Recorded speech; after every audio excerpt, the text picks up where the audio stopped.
Greetings everyone, this is Alt Lexington, continuing my Agents of Yesterday character leveling, and we've just reached level 20, and before we play the next episode, Spin the Wheel, I've got a new ship to claim, a new trait slot, and this new ship will be of the next rank of ships. So let me just familiarise myself with my character again and where he is at the moment, since 24 hours have passed. This is the current ship, and the new trait slot is opened with level 20. So let's choose traits. A ground trait, an additional ground trait. We could have extra damage from one of these, but I'm thinking extra crit chance and expose.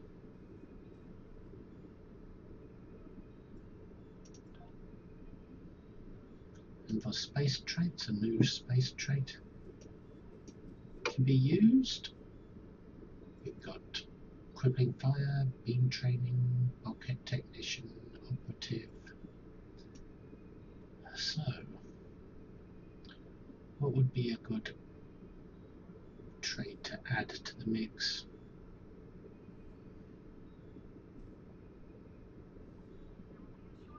Projectile training might be interesting, but innocuous, minus spread and crit severity. I think that's the one to go for.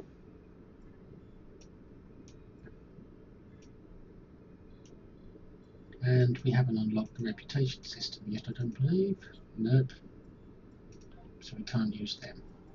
We're going to purchase some skills as well, because we've got 5 space points. Wow. And 1 ground point. Well, let's spend that ground point.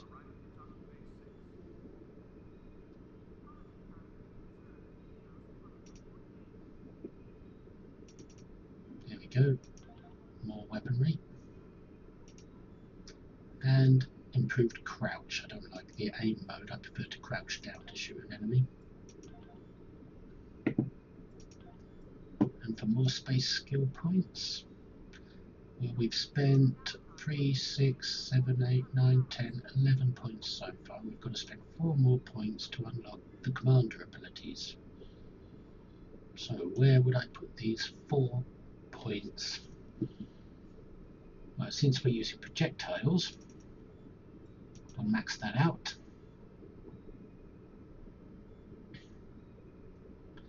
Probably going to need a bit of defense maneuvering now that we're getting a bit more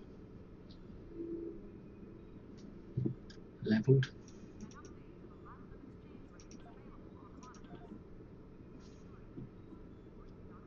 Which unlocks projectile critical chance or critical damage. We'll go with damage, because the chance isn't that much difference. We've got 3 more points to spend. 2 of them will be spent before commander level, and 1 spent in commander level. So what does that do? Improved EPS flow, hull capacity, shield capacity, drain,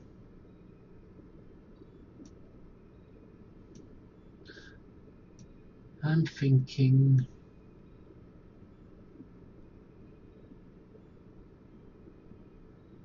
we'll use improved restoration rather than capacity, maybe, or better power flows.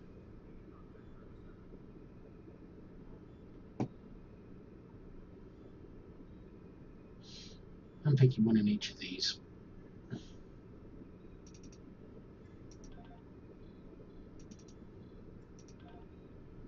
That has now unlocked the commander abilities. Weapon amplification, weapon specialization, or hull plating. Shield hardness, shield regeneration. I'm picking hull plating because you need a lot of hull.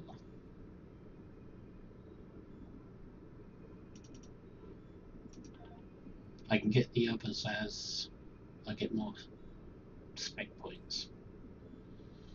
And probably at some point I'll get a chance to retrain my skills as well.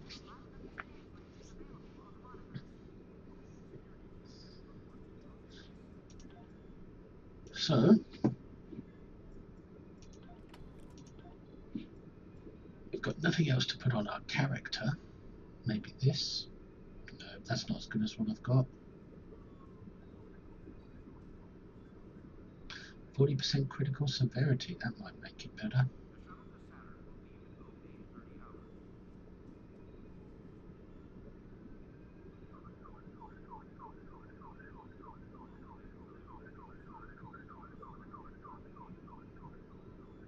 Yeah, I'm thinking stick with this blue shield, this blue armor. And obviously the shield I've got on is better. Give myself some more of them.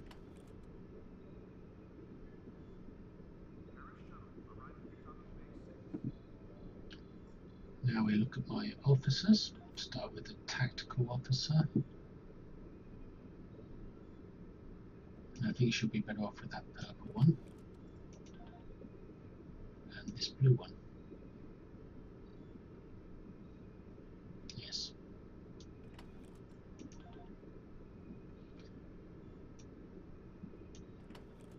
She can have some batteries as well.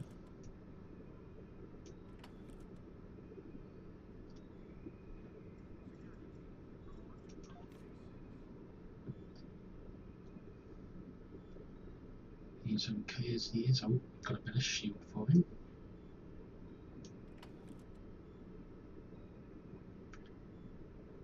But he might as well stick with the weapon he's got.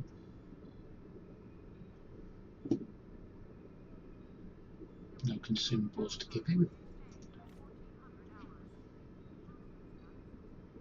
Temet can get a better shield than us. Oh no, that's not better.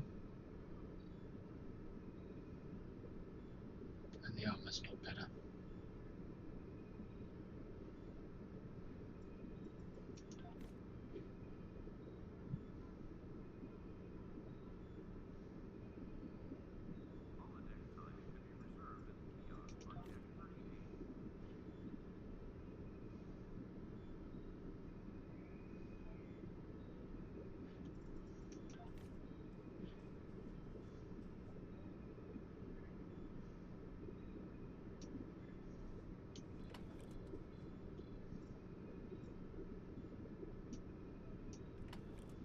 Well, that's the characters sorted out. We've got this stuff from leveling to getting to level 20, and this from the previous episode we just played.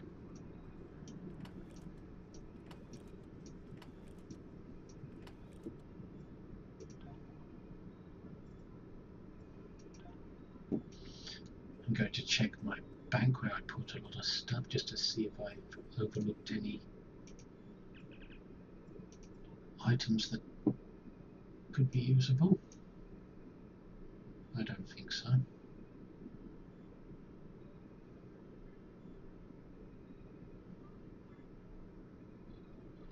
No. Might as well put that and that in the bank. We'll keep some of this stuff just in case we get another officer at some point.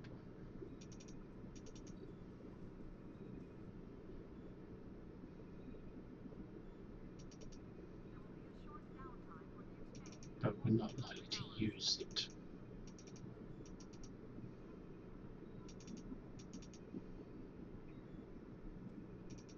Anytime soon.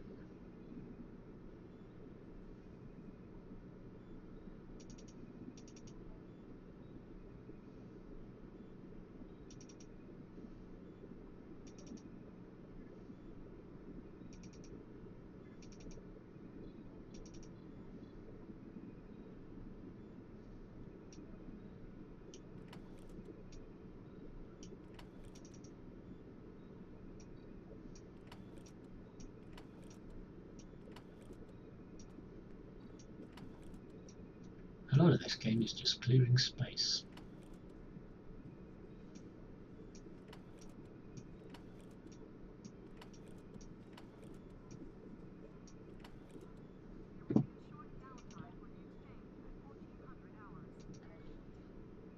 Okay, so let's go and get that new ship then.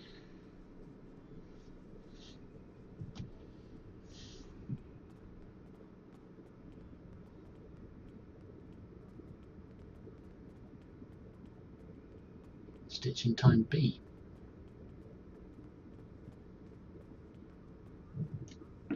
Before I do that, however, I'm going to want to look at my first ship,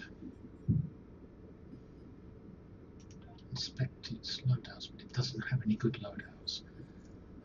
I wanted just to make sure that it had its loadouts ready in case I ever go back to this ship, if I want to dumb down to a lesser ship. I'll give it a low level tactical console just so we can get a tactical console out of the way. We won't bother filling it up with devices. Let's ready it for now anyway, so I can more easily set it up.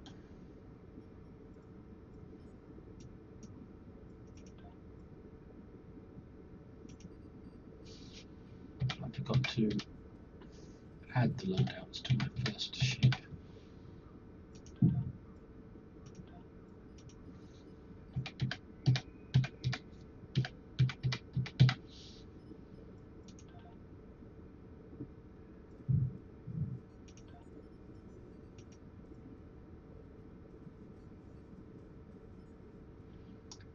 I'm going to pop into orbit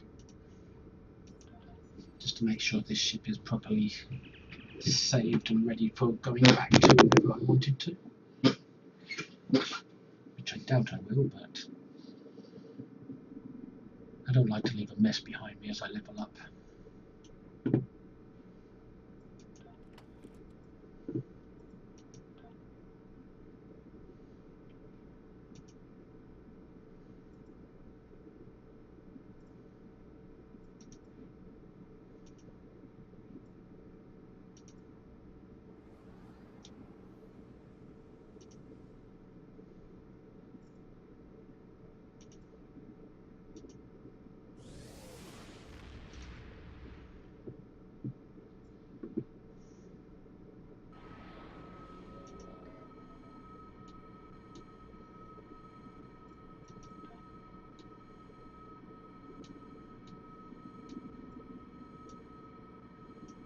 I don't think I'm going to be doing a proper job of this.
We'll have some new abilities to put onto this ship as well.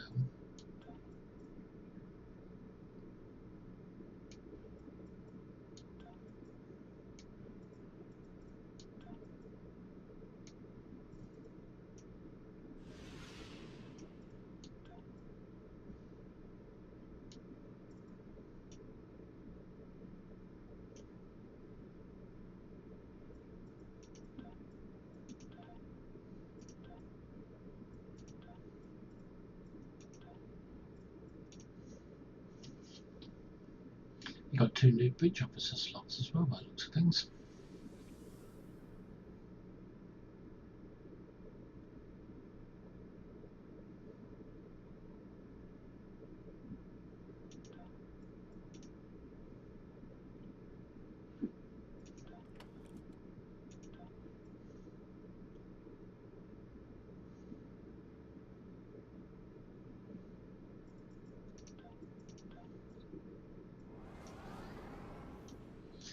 So that's my first ship, a stitch in time. And my second ship, when I finally reached the next generation section of the game, after leaving the Agents of Yesterday section, this was my second ship. And that has all good setup for the level it's at. So now I go and claim the third ship.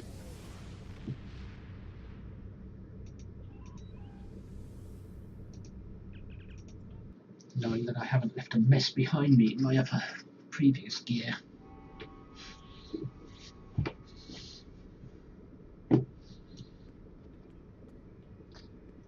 Which means down to the shipyard.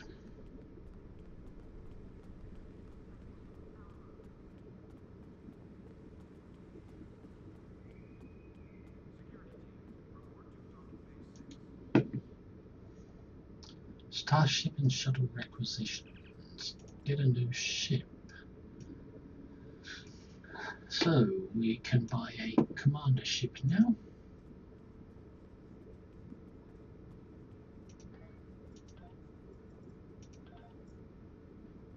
Well, if we light up the lieutenant commander ones, you can see that this was the ship I've got at the moment, I believe. Yes, escort.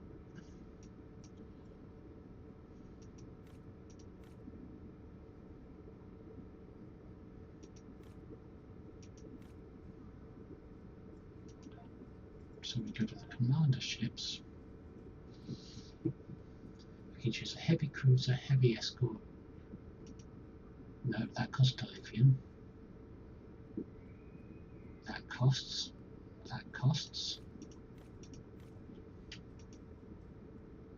1,000 Zen.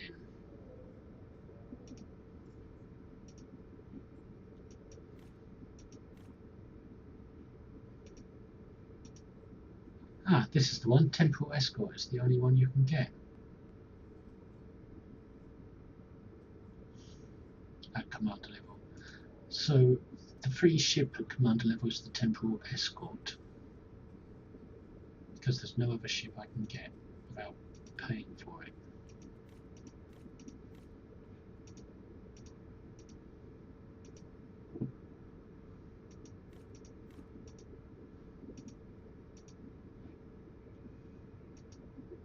So it has to be that ship. We've got no choice.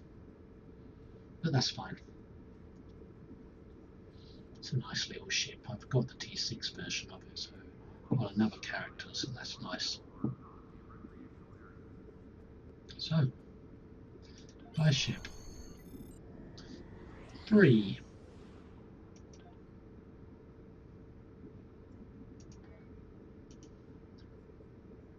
And here it is. So we go use ship, rename, stitch in time dash B.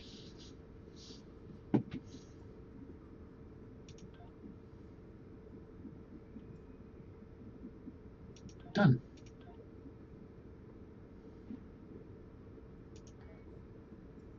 And now we will ready the ship.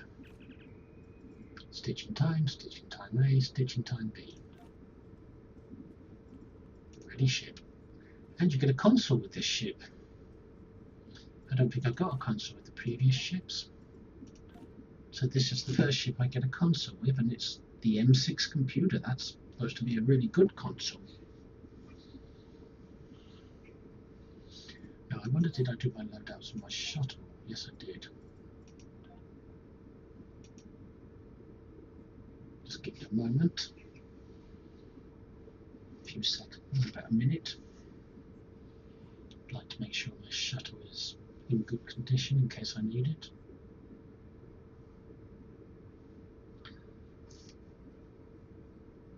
I think 30 seconds.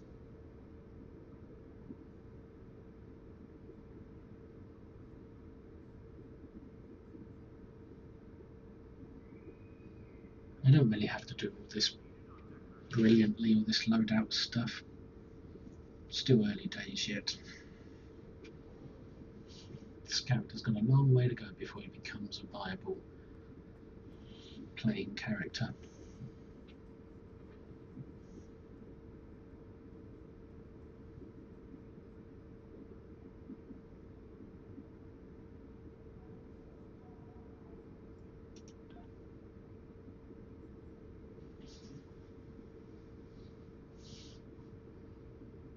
I'm trying to be neat and tidy with this character, of course, because I've leveled up characters before that have been a right mess when I've got to end the game, and I've had to do a lot of sorting out before I could actually play them properly. So this time I intend to level them up a bit neater.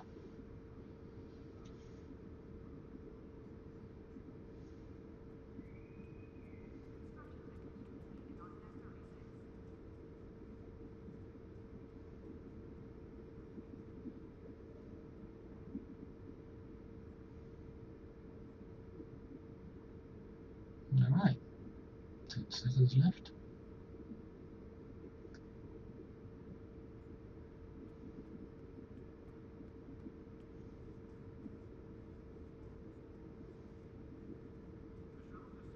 That's the shuttle sorted. So now it's a matter of building my current new ship.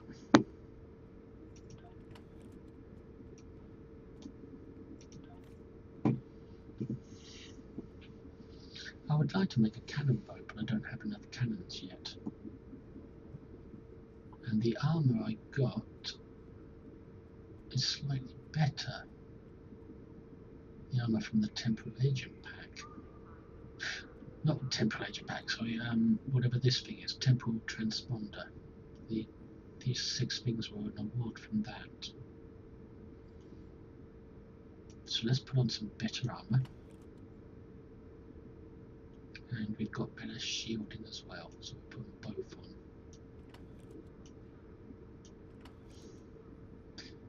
And better phaser relays. What was it? Directed energy distribution manifold.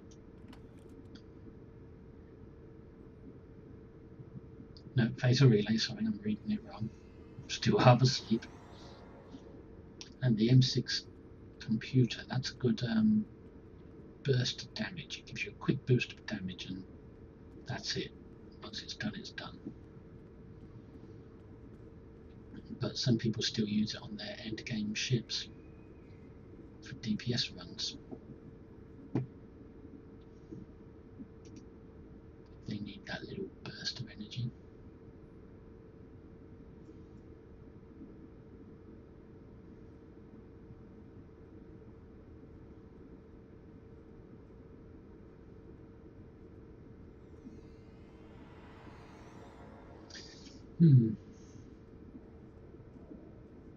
Train mark.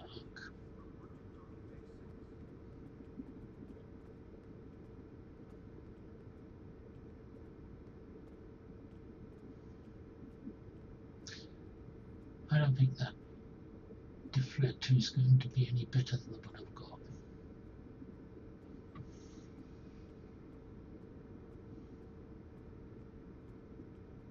Improves control effects, which were probably quite high. Improves drains, which is the same. Improves detection, goes the same. So this one would give extra shield capacity, but at the cost of improved control effects. I think I'll stick with what I've got. For engines, there's nothing better. For warp core, nothing better. For shielding, nothing better.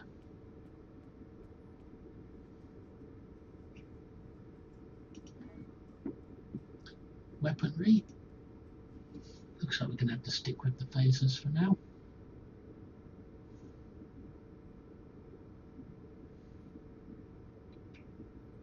I'd like to do a cannon build, but I don't have any. cannons that would work.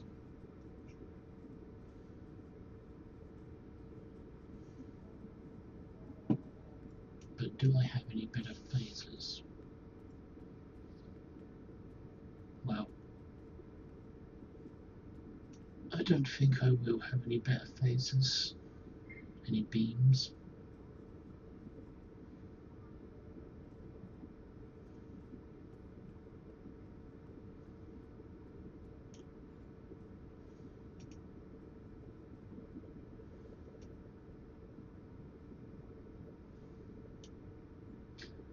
Nope, still no better beams.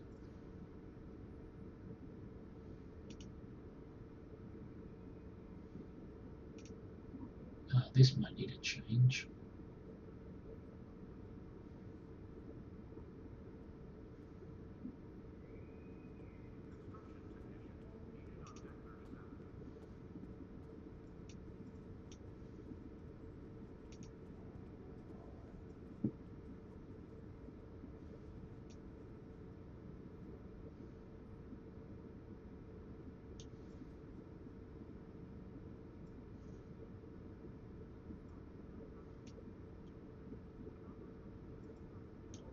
Most people would probably put that turret in its place, but not me.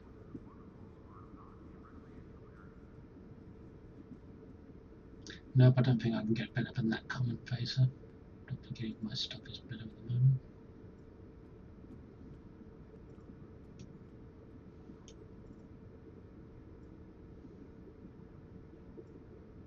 I used to get a lot more gear at this than levelling up, back when I levelled up my other characters, but that was years ago. Now you hardly get anything.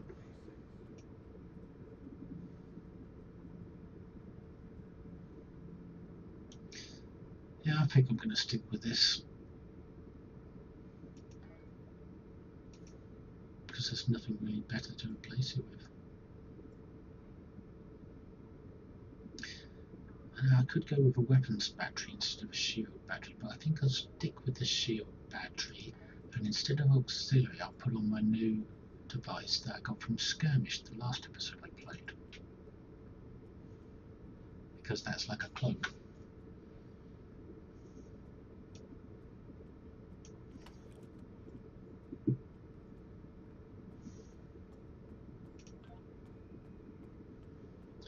And stations. Well, I've got a bridge officer candidate. Saurian, commission him.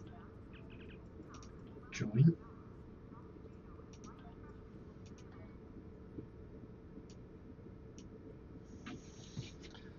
But will I use him? That's the question. I can promote my characters now that I'm level 20. Promote my buffs.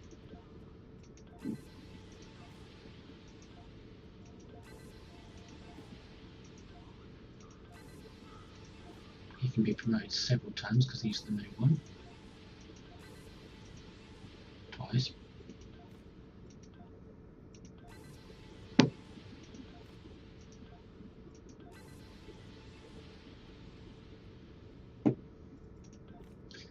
The new one is only a white quality officer, so I don't think I'm going to be using him much. So for science, we'll stick with the one we've been using all along, Tamet. She's vicious.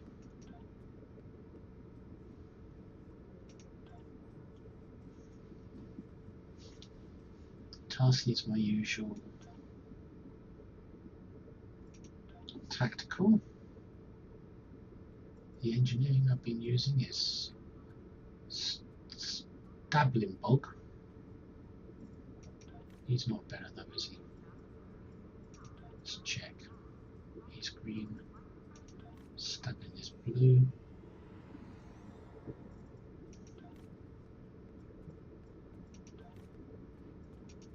Yep, Stablin.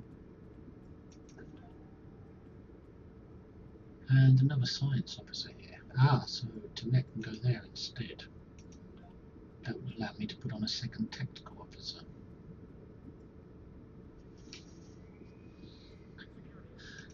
Let's have a look at these skills. All he's got is boarding party and emergency code of weapons. That's not good. And I don't want to have to spend on training him up just yet because it's too early a days to worry about such things. And to me, oh, she's got his 2 tractor beams. That's not right.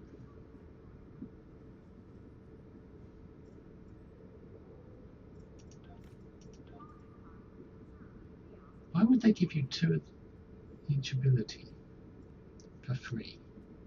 I think they'd give you a sampling of a different one for each slot.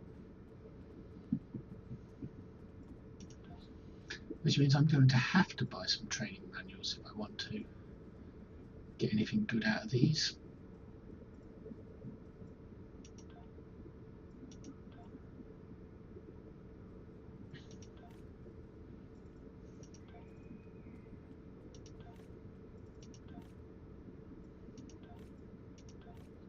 Just checking their rarities.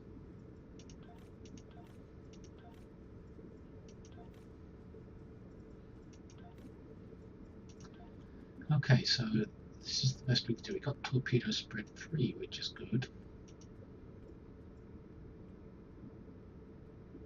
That's not that ideal. That'll do where it is. That'll do. Beam overload. We don't need that. High yield will be okay. I'd like attack pattern beta there.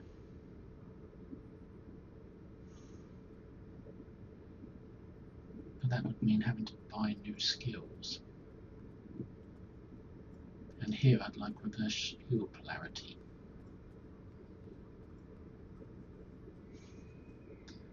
And here I'd like science team. Maybe if we change...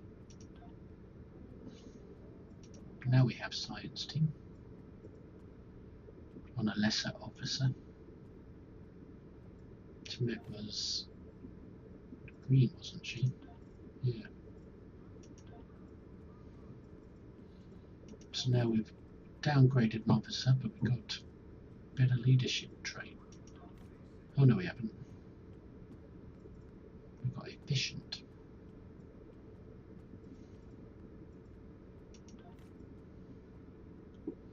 Ah, we do have a space trait, that's why. So Nama is a lesser officer, but she's got a space trait, which is always helpful.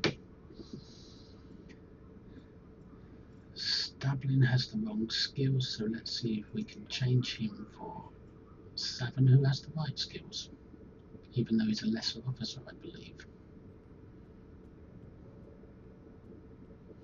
And we've got 3 tactical officers. That looks good to me.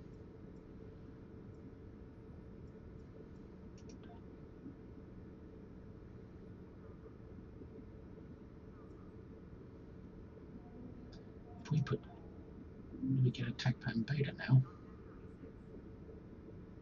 without having to train.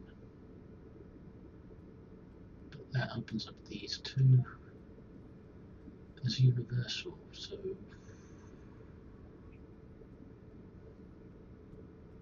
there's not really much we can do with this. There's not really much we can do without buying training manuals. And I really didn't want to have to do that. I know I do have a training manual.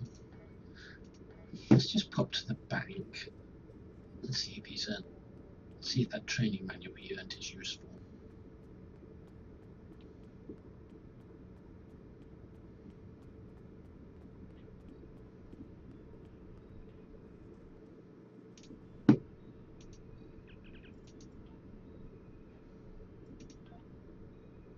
Fire at will 1.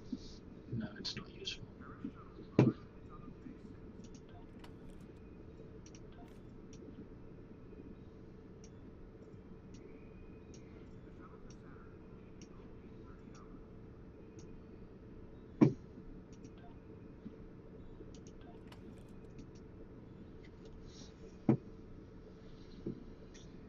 How much cash has he earned? Only 10,000, but it might be enough to do some training manual training from the training manual store, officer training store, because that's good. That'll do. That's good because AOY 3 costs a lot of money and it's you only get it on the exchange. Whereas this isn't ideal.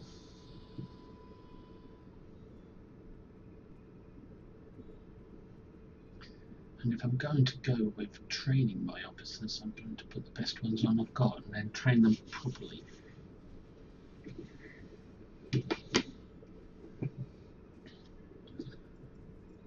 So, skills. He's common. She's good. She's common. So Tarsi would have to go on.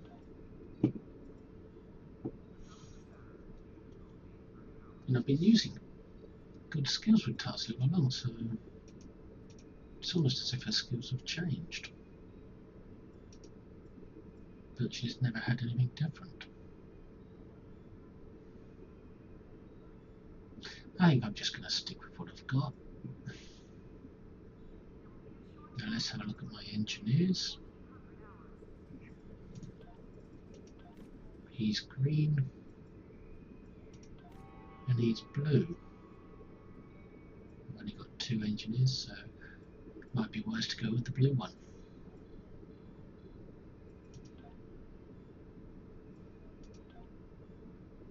But then he's only got boarding party.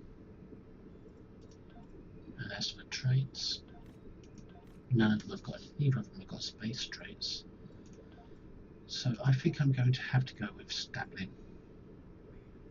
and just retrain him because he's blue. Now for my science officers, I've got 2 of them. Common white or green. And I know Tamet is a nice PS officer that I've been using all along, so I'll go with her. So that means I'm going to have to buy some training manuals.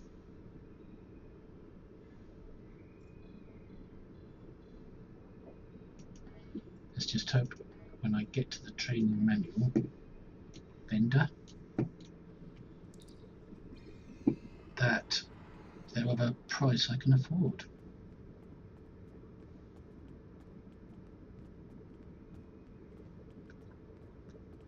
Because I don't want this character to be anything other than free to play.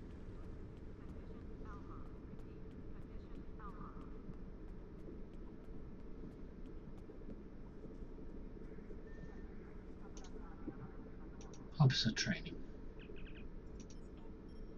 Now let's determine what manuals we need to buy.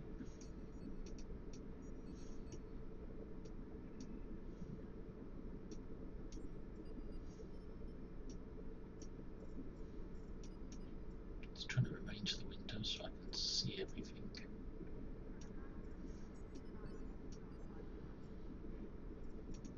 I wish they wouldn't disappear like that. So he's got emergency powered weapons. He'll be the first one we train. Skills. He could have emergency powered weapons too, but then that means I'll have to go with emergency powered shields there. I'd rather he had the shield polarity than boarding party. And he can learn that at this level. So engineering space. How much would reverse shield polarity 1 cost me? If I can find it.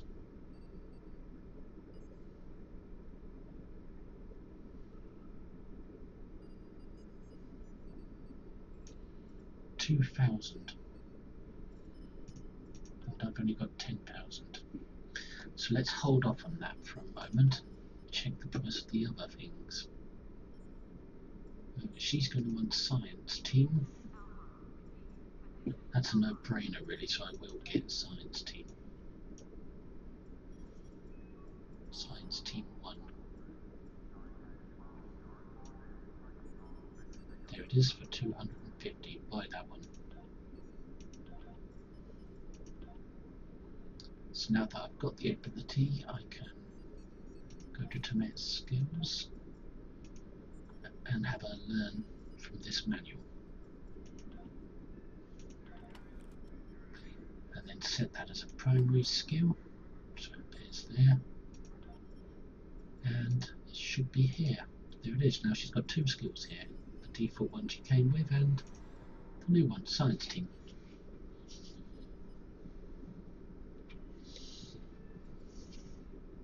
So that's more or less set. I'd like Fire at Will 3 here instead of beta, but Fire at Will 3 costs a lot of money on the exchange for a developing character, so no thank you. Here is good, we've got that. This could be torpedo spread. It would be more beneficial, I think, than beam overload. And beam overload 1 would be more beneficial as well than beam overload 2. But I'm thinking torpedo spread. Since I think so, go to tactical. Torpedo spread, no. Torpedo spread 2 costs 2,000.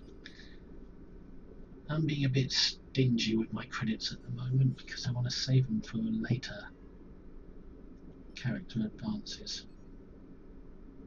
So I think I'm just going to stick with this. I'll get him his reverse shield polarity, but that's all.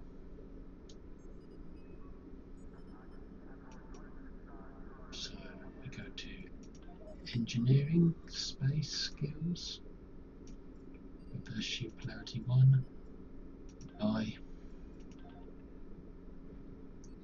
Then go to his skills and train him.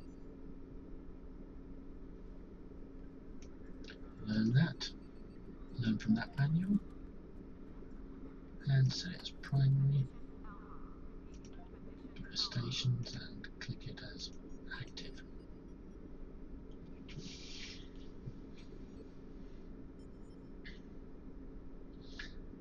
That will have to do because I've only got 8,000 credits at this point, so I could sell some stuff to get more credits, but I don't want to just yet. I want to save as many credits as I can for the next ship or later character development.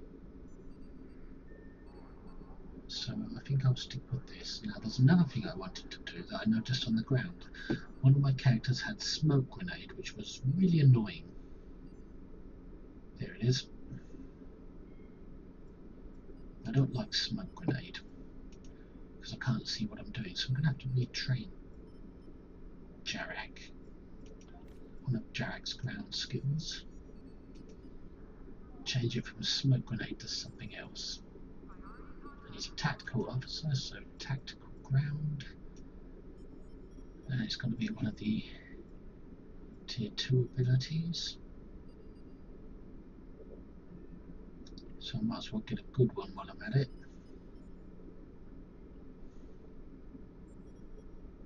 Target optics. Suppression fire.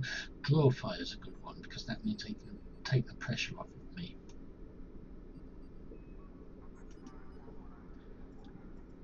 So draw fire 2 for 2,000.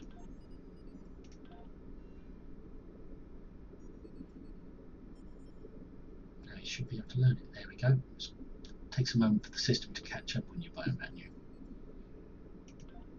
Learn that. Set as primary. Go to his ground skills. And it's automatically loaded there. Didn't have to do it. Just make sure none of the others have got a smoke grenade or anything that's going to get in my way. So we're now down to 6,000. See how quickly your energy credits go when you're a free-to-play player? But that should be enough.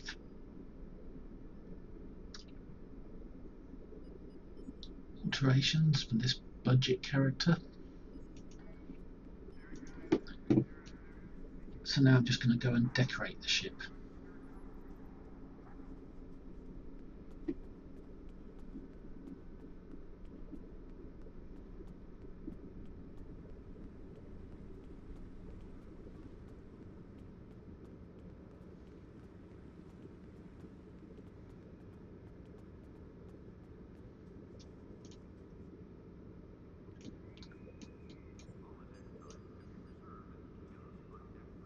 Customize your ship. Customize starship. Okay, here we are.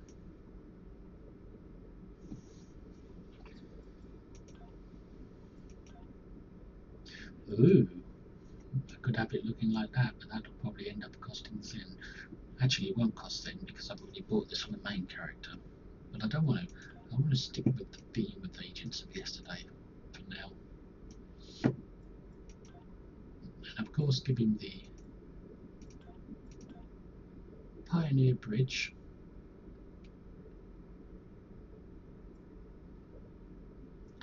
I didn't know they called the original series bridge the Pioneer. I thought they called it Classic.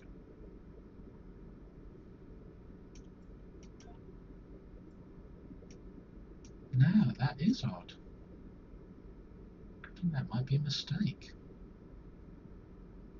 We won't know till I get a closer look. Ah, this is just the bridge, whereas this is the entire ship's interior. That's what I think it is. So we'll just stick with the bridge for now.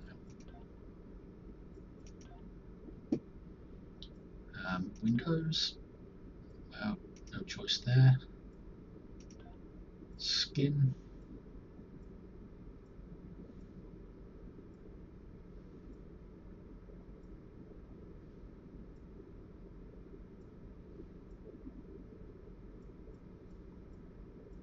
Kind of like that.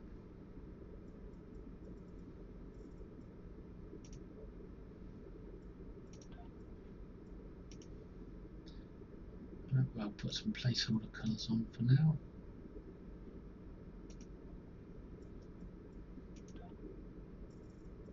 You used to be able to just roll over these and the pattern would change accordingly, but now you have to select each one. Give it a moment to load. And why is it always so dark in here? In this character creation window, you want a big spotlight on the ship so you can see what you're doing.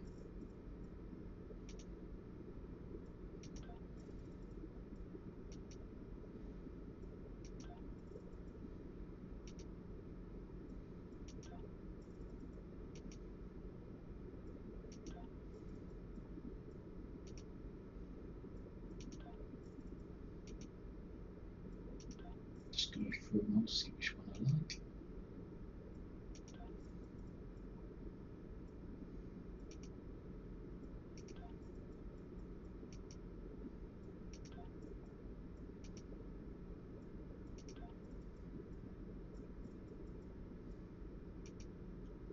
Ooh, that's nice. But it doesn't do anything to the rest of the ship, just the saucer.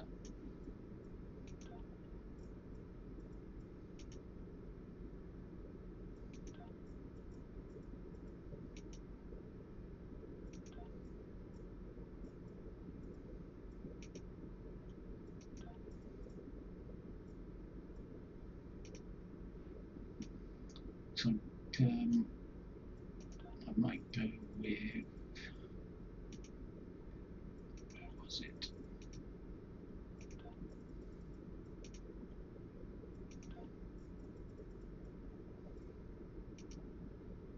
I saw it a minute ago.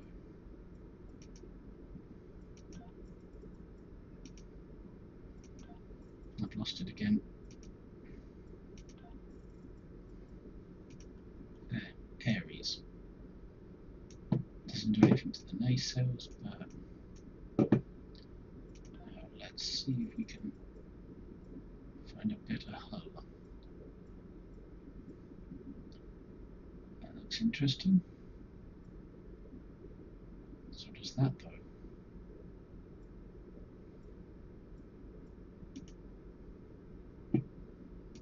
That looks interesting because it's lit up.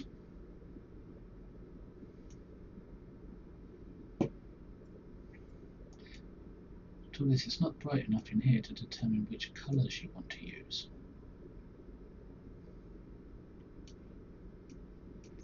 I always find these ship tailor to be annoying because you can never get a good look at the ship, and that's what it's all supposed to be about, getting a good look.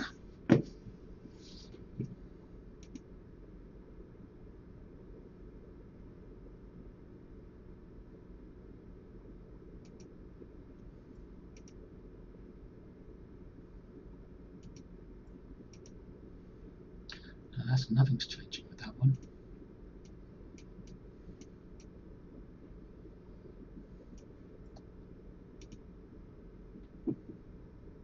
Nothing that you can really see. Just the spine here. But I guess that will have to do. I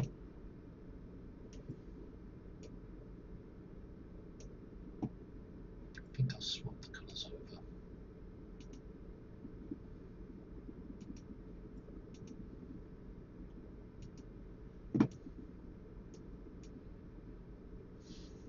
And let's look at some other materials while we're at it. Oh, it's starting to look a bit better now.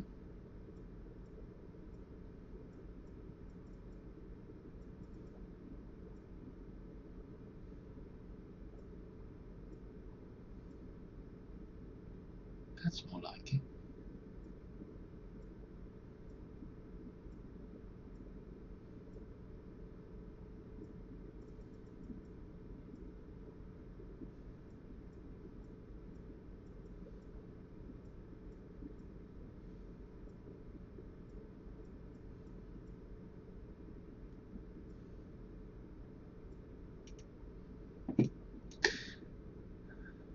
I think that's about the best we're going to get from this.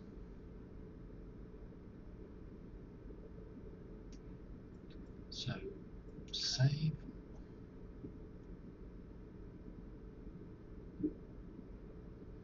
Load. Those are from my other characters. I think this was the one we just made. So we're going with this one. Yeah, these are from my other characters. But I want this character to be a bit unique.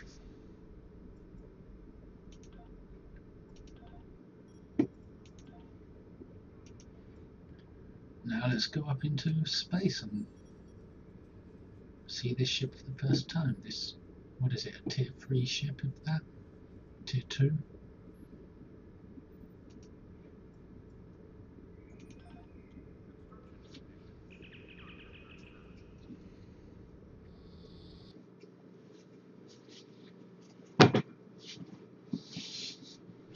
Crack a bottle on the hull. It's time for the shakedown cruise to the edge of Earth's solar system. As far as that star, the sun. It's going to feel a little faster, I think, at the moment because I've got the engines balanced rather than the subsystem powers set to weapons.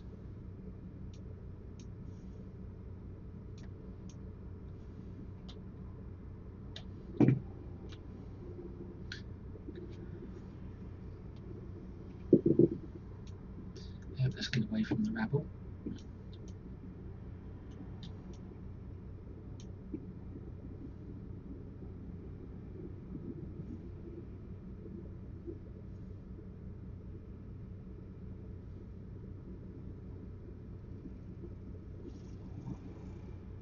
It's worked out well. Video 10, new ship. Wow, that's a slow turn rate. Real slow. It's sort of like in vain to get one-shotted.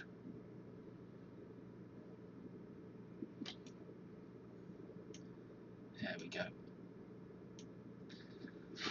Now to set the skill tray, which means getting rid of everything that's on there and starting from scratch. So much easier.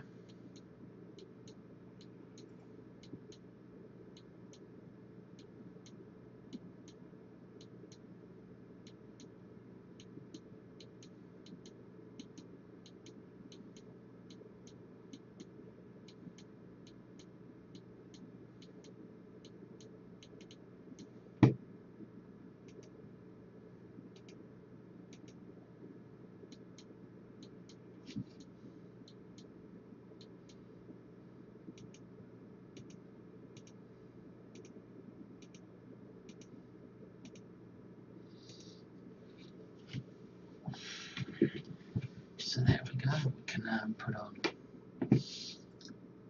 attack pattern alpha. That's important. Beta. That's so-so. Emergency pattern. Sorry.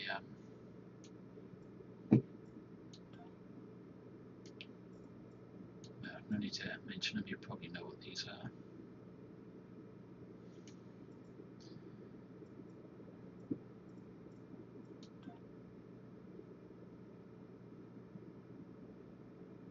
Normally I'd like to put that one in there.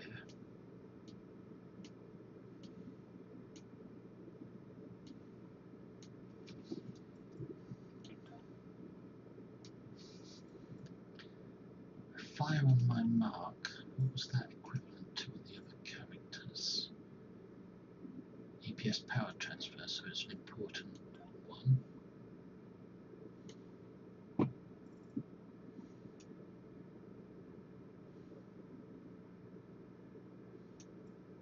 The shield polarity, finally I've got a proper shield heal. Science team, that would do as another shield heal. Got the cloaking ability there. Tactical team, that's a shield directional. Tractor beam, we don't have engineering team yet. High yield torpedo.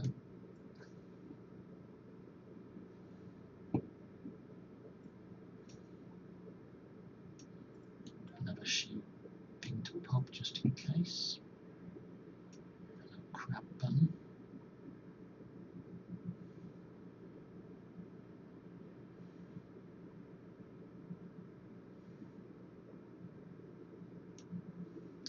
And the special console.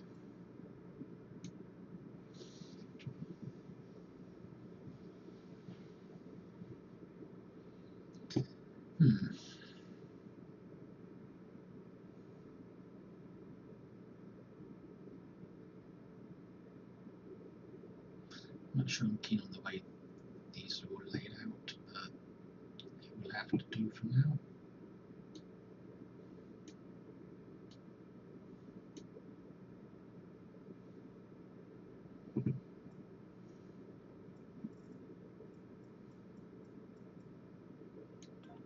Trade freighter,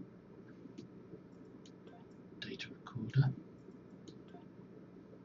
non-combat pet,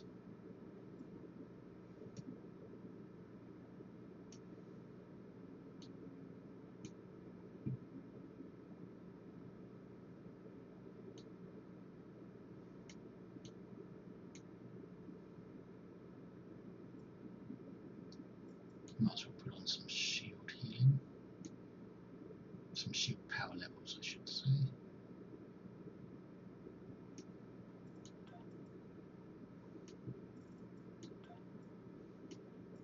Since I've got space.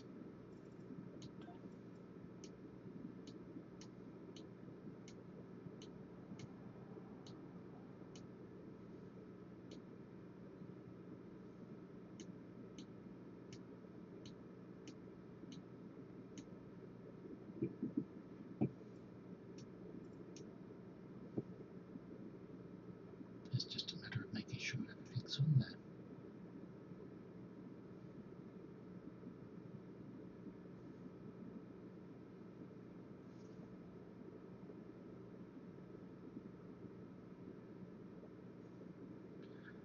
Next is the weapons. I can put the weapons up here.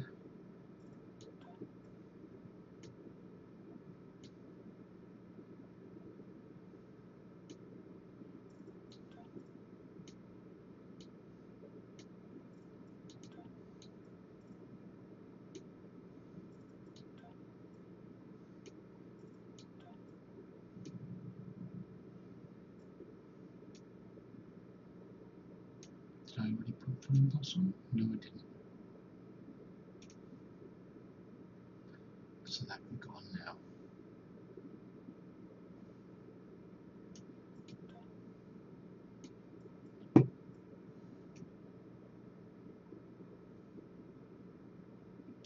To understand why I lay my tools out the way I do is you'd have to watch my other videos, because I'm not used to playing characters that aren't end game, because I haven't leveled one up for a long time, so I tend to lay them out more end game style than what's beneficial for a low level character. And so I'm basically just guessing at the moment. Power levels.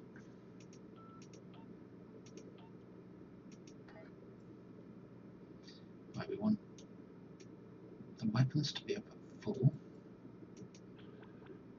I'm not worrying about sciencey ability, so I don't need auxiliary. Engines and shields. Do I need more shields than engines? Or more engines than shields? I don't think it really matters at this level. So we'll just stick with what we've got there. And then put these onto auto fire.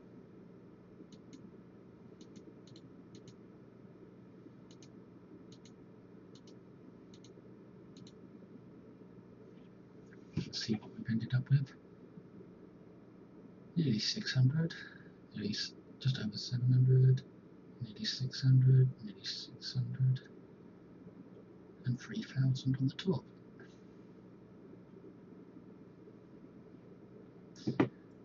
Out for a level 20 character, I suppose that's, I don't know, is that average or not? I don't know.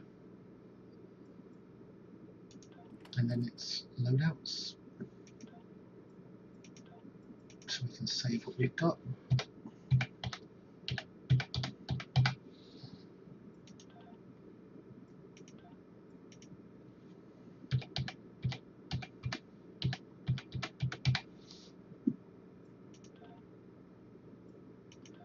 And make damn sure it's saved.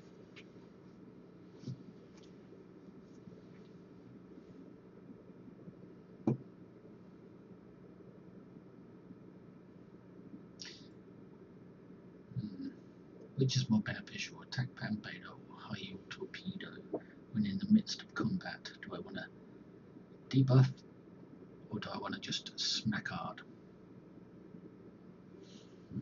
It's hard to know.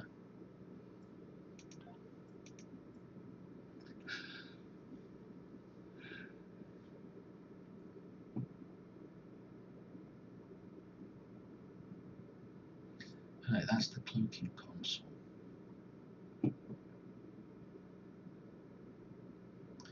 I might be too tempted to use it too down there.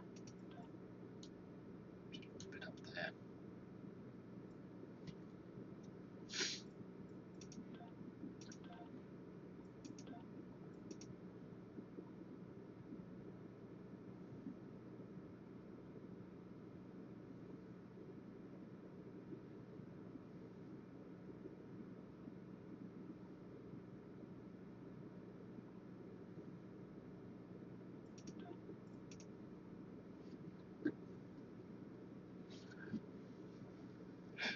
Oh, I would have liked to have done a cannon build, but I don't have enough cannons that would outperform the beams. And I'd have to mix energy types as well. Phaser and disruptor, and I don't want to do that.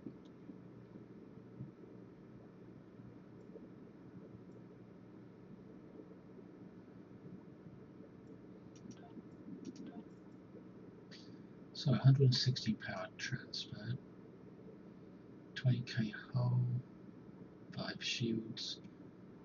So resists. Not much critical chance or severity. And the speed is rubbish. The turn rate particularly.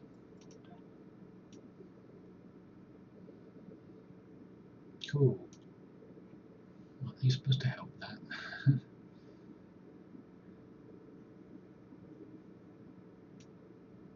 Wonder what would happen if I press this. That goes to 45. And my weapons increase by about 100. Just under 100. Except for the top.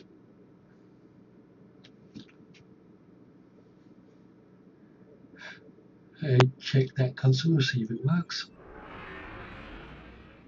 Yep, partly cloaked.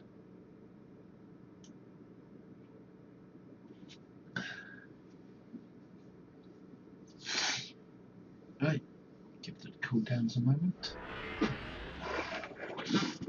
Puff a bit of nicotine while I give the cooldowns a moment.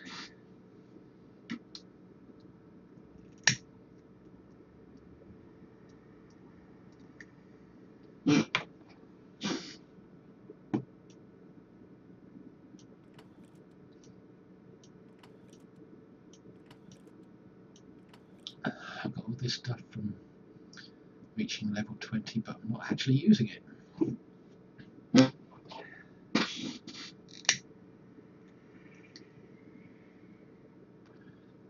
They've given me more than I can use.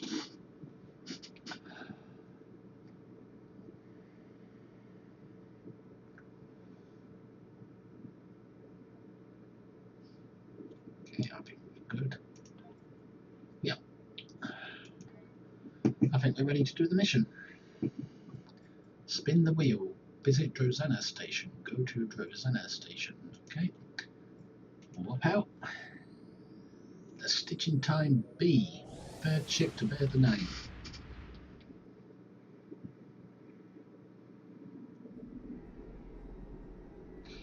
Yep, you're getting to see every aspect of this character from creation to as far as I'm going to take him. Hopefully end game. And hopefully there won't be another year's gap where I abandon him for a while.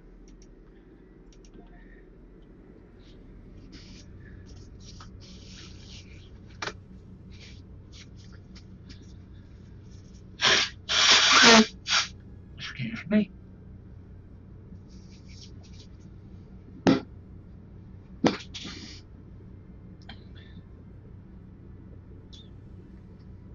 Right, we're on our way to Drozana Station to spin the wheel. Probably the Dabo wheel.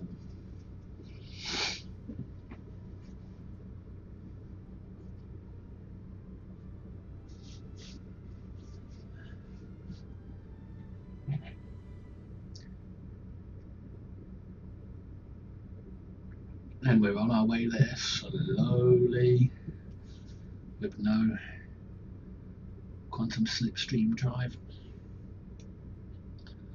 But at least my character's in a proper escort now.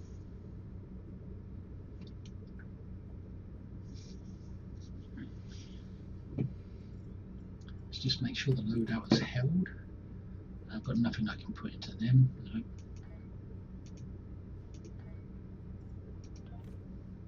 See, the loadout's dropped. So I've got to save it again.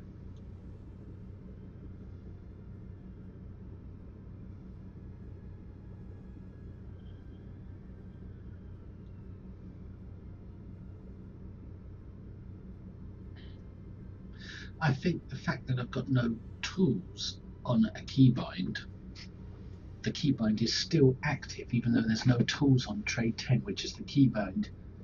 Tray 10 is bound to the spacebar with a keybind, but I've got no tools on tray 10. But when I set up the keybind, I did inform it to fire all weapons as well, and that's why my thumb is consistently still spamming the spacebar button to get the weapons to fire, instead of having to click this button here. I think the keybind has made me lazy to pressing clicking clickies. but I'm not actually using the keybind on this other than to activate weapons, because I'd have to remove the keybind to stop it doing that, or stop spamming the spacebar with my thumb, which is not going to happen, not with all the muscle memory. It's just an automatic reflex now.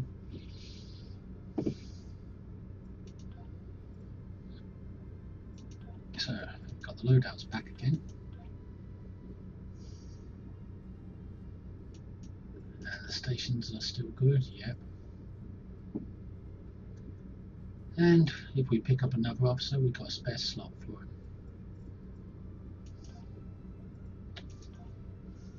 And we put in the new traits. And that reminds me, looking at these windows, R&D. Beams and cannons. Raise any score to level 4. Well, cannons need to catch up with beams, so start one cannon project.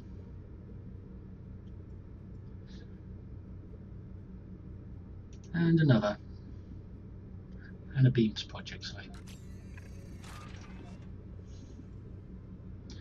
And then look at our duty officers to see which assignments have completed. Hold up. Pause. Hold up.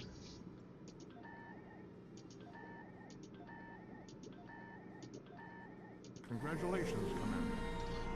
Oh, just by doing this, I've gone up a level.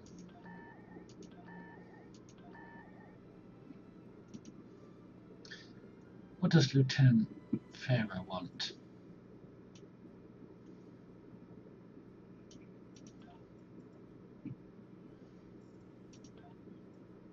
Oh, he says I can buy a new DOF. A diplomacy DOF, because I went up a level in diplomacy by the looks of things.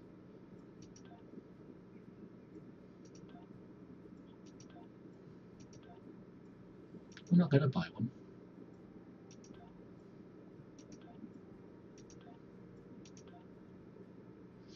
And he's just let me know that I've gone up a level in diplomacy, is it? Yep, I've reached rank 1. So if I expand that, accolade attaché complete. Unlocks the title attaché, unlocks diplomatic star cruiser missions. Duty officer missions probably. Select a single green quality duty officer. Yeah, that's what he was informing me about. But I'm not going to select it. Don't need it. Got enough officers as it is for now. Got some more assignments going, but I've got to keep these assignments going. Even though it's a bit of a draggy, grindy part to the game.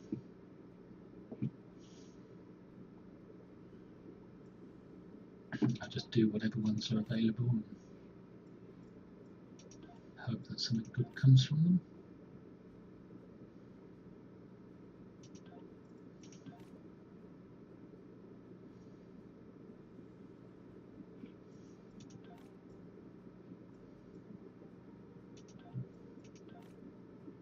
Personal weapons training.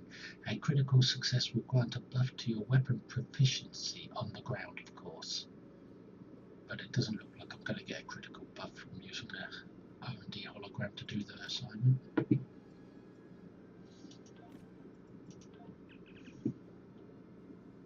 Nope, the first officer has nothing for me. Tactical. Nope. Security. Nope. Science. Oh, there's a fair old few science ones. Come on, why hasn't it come up? There we go. Requires beta tachyon particle, and I don't really want to get rid of a beta tachyon particle. And it's 20 hours.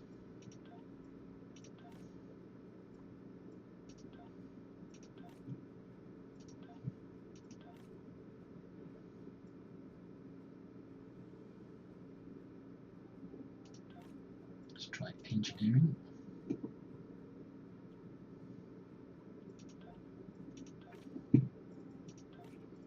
Operations. Is there a colonial one? No.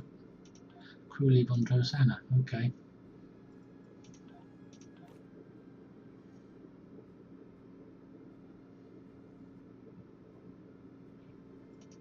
And family and medical.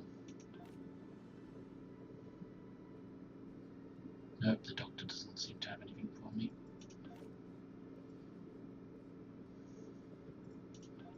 So that's all the available assignments so far. Now let's continue on to Drosana, which is directly ahead.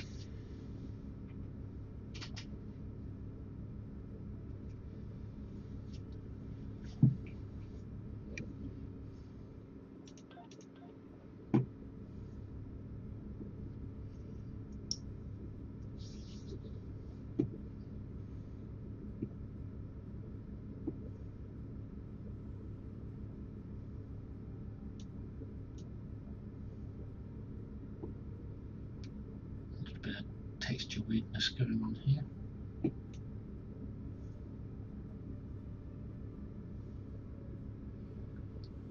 I thought I chose the whole glory parts and must have changed it.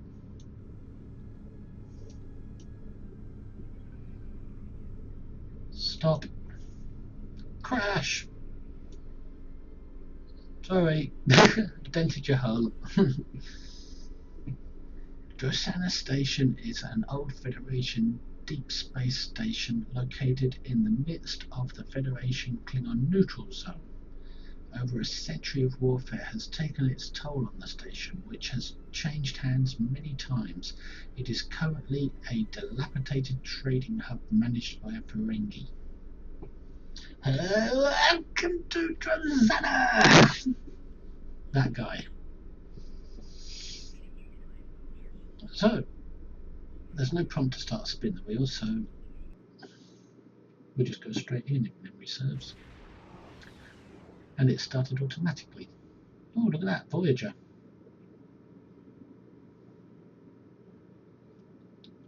Go to Drosana Station, so I'm still on my way. Instance 2. Instance 1 must be full.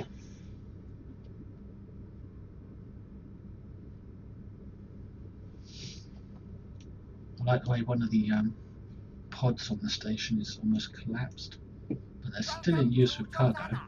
You're cleared for docking. We have everything you need for shore leave, and a few things that you didn't even know you wanted. Shopping, drinking, dining, entertainment. You'll find it all here. And don't forget the 77th rule of acquisition. If you break it, I'll charge you for it. I'll find it all there, will I? Will I find free Latinum that don't cost me nothing, that I don't have to gamble for, just a big box of it waiting for me? No? Alright then. Dock at the station.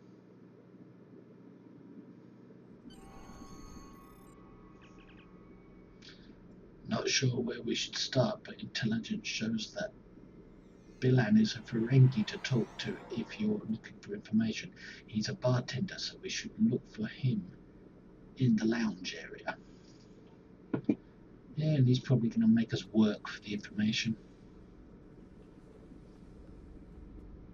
They say humans don't carry money. Well, we got loads of energy credits, dilithium, gold press, latinum, fleet marks, fleet credits, reputation marks. No, we don't carry money. Cocktails, 4.7% discount for the next 3 minutes. Which one's Balin? Bartender, Balin, that's him. I could question Balin, or I could talk to him. Well, it says here question him, so I suppose talking to him is when you're not on a mission. Welcome to Drosana Station, the home of the finest libations and pleasures this side of Rex. Care to hear about today's specials?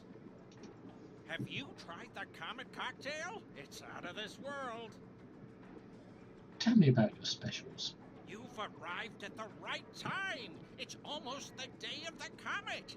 Griffin's Comet is going to pass close enough to the station to frost the viewports.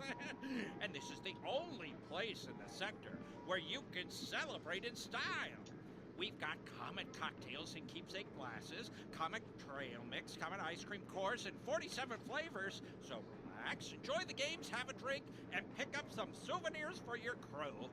You'll probably want to send a few trinkets back home to let the folks know that you were at Drozana Station when the comet arrived. Good deals and good times. You'll find it all on Drozana Station. Tell me more about the comet. A crew from a Vulcan science vessel visited here a week ago, and they told me that Griffin's Comet has a wide elliptical orbit. The last time it was in this area was in 2262, and it won't be back again until 2556. And by then, I'm sure that this crazy war will be over, and Drozana Station will be the premier space entertainment venue in the entire galaxy. It looks like your standard ball of ice and rock to me, but the science geeks are all excited about it. They say it's giving off triolic energy and that it has a high variance of chronoton particles, whatever that means. Me, I see opportunity. Starting now, Days of the Comet. Join in on all the fun for just a few credits. There's no better place for a good deal and a good time than Drozana Station. What about Quarks on Deep Space Nine? Good deals and good times. You'll find it all on Drozana Station. Tell me about this station. We've got everything a brave Starfleet officer like yourself could want. There's access to shopping, subspace message stations, a few quality vendors, drinks, dancing, and Dabo. That Lita hologram is really something. Makes me want to get a handful of her pixels, if you know what I mean.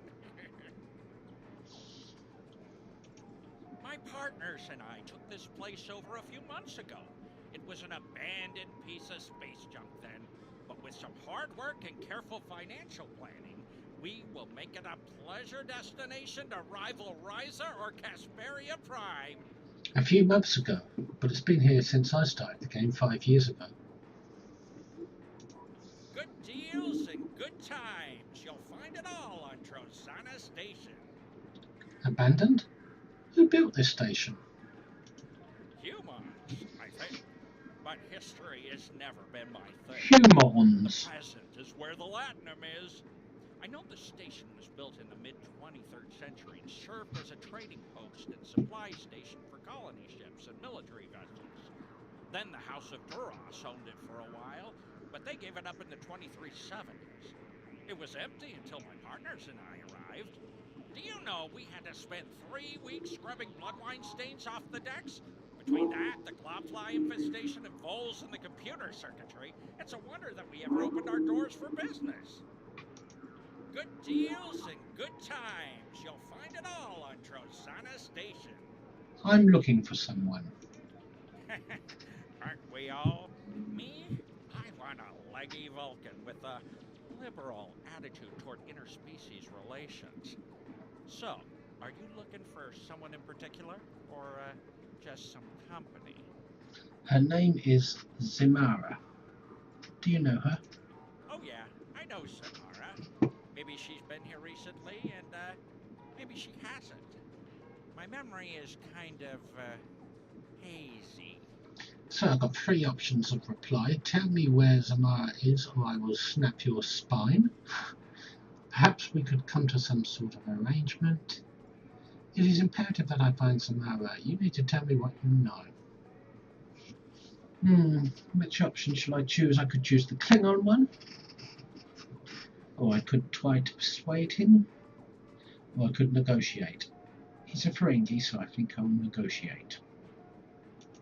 Yeah, I'm sure we can. In fact, I feel my memory clearing up already.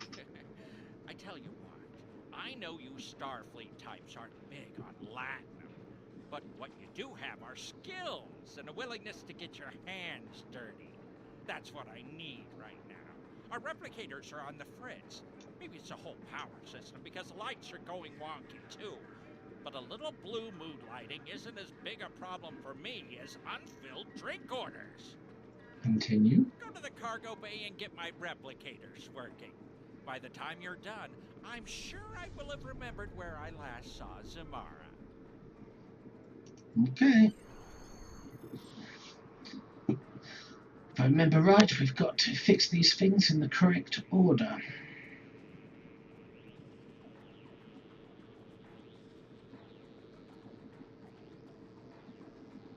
And there is a specific order, isn't it? Redgar. You'll know what I mean when I go in there.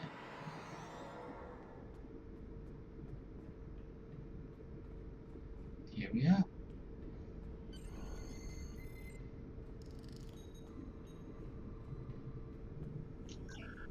Scan station replicators. Input request. Continue. Run diagnostic on replicators. Action unavailable. Replicators are offline due to diminished function of electroplasma distribution network. Continue. Input request. Run diagnostic on replicators. Run diagnostic on electroplasma distribution network. On the network. 30% drop in power reported on deck 1. Replicators are offline until power functions are repaired.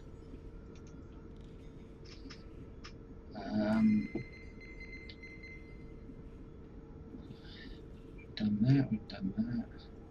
So it's one of these two. What is the cause of the power loss on deck 1? What must be done to restore power to deck 1?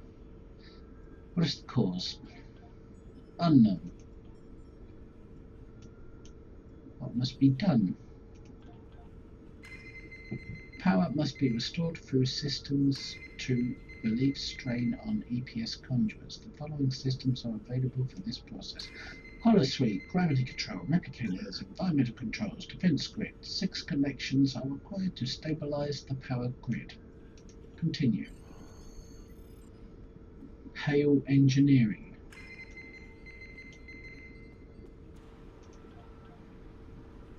Connecting to Stitching Time B now. Hail engineering team. Captain, the biggest problem you're going to have repairing anything on that station is the age of the system and the general lack of maintenance. Drosana was built in the mid-21st century and many of the systems on the station haven't had a major update in more than a century. So you're dealing with an EPS system that just can't handle the strain of running modern equipment like replicators. I did some digging in our database and I found a log made by a Starfleet Corps of Engineers officer who visited the station in the early 24th century and made repairs to the EPS system. The log says that you need to regulate the power flow by routing it through various subsystems. It's almost like you're using those systems as ancient circuit breakers. What do you suggest? The first thing you should try is scanning some of the damaged systems and power couplings in the cargo bay. You should learn more about how to properly realign the relays.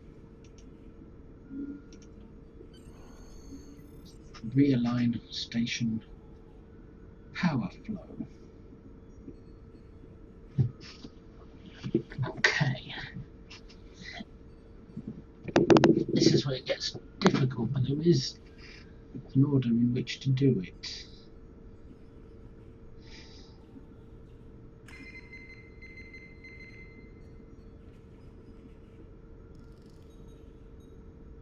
But I don't remember it.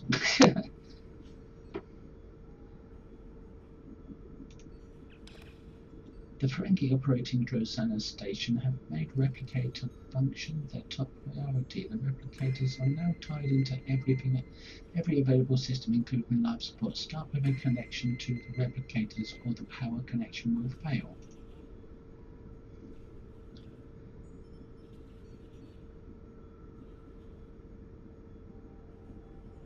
Scan power connection network. When you find a snarl of wires and cables that look like they have been chewed on by voles, you realize that not every system may need to be used to make a successful reroute. Some systems may need more than one connection. Continue. So, reroute power to replicators. Power rerouted. First power transfer successful.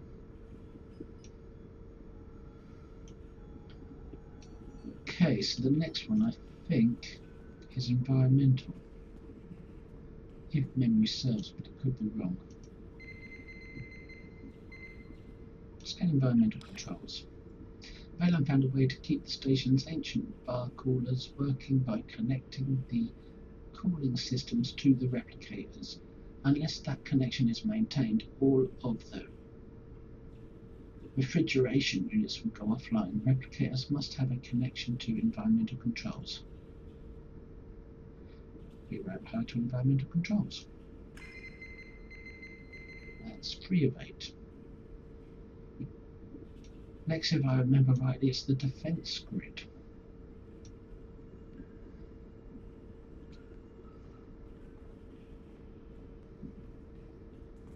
Hang on, isn't there something to pick up or a scannable or something? Yeah, there's crates here. The EPS relays on the station are a maze of shunts and relays, with patches going between unrelated systems and even to power cells that are being used to boost flow in critical areas. 6 connections are required to stabilize the power grid.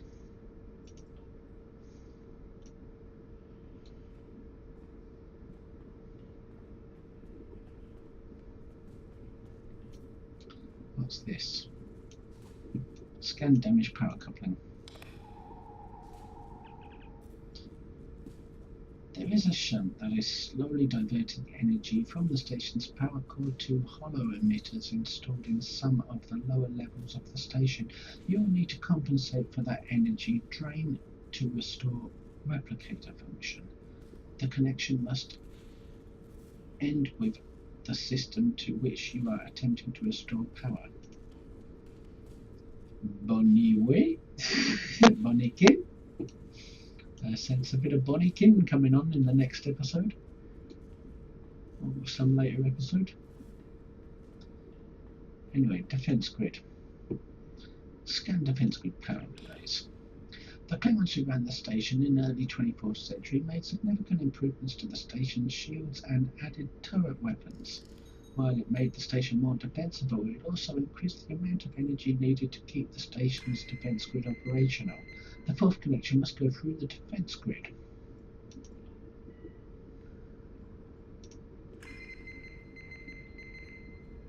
EPS conduit failure, power status reset.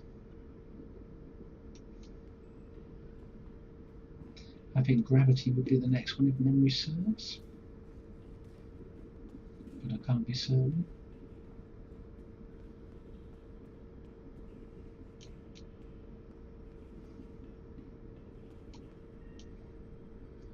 Scan gravity controls.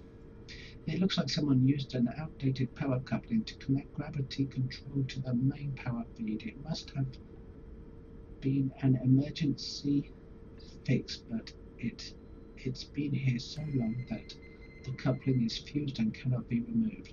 Gravity control can connect to environmental control and the defense grid, but not replicators.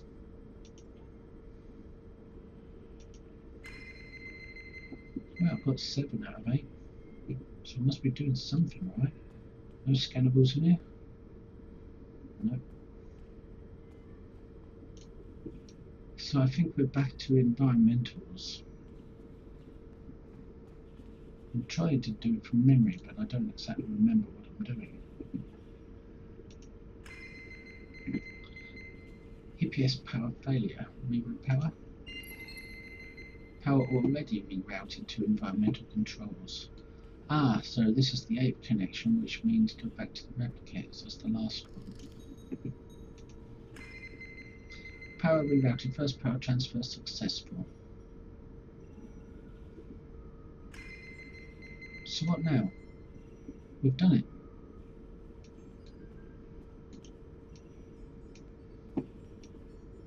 haven't we?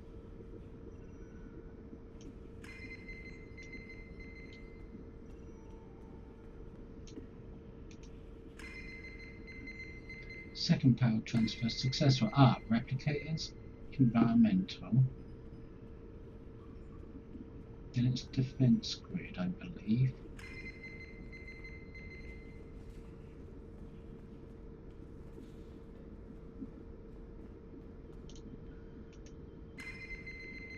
Ah, failure. No, it wasn't. It was gravity.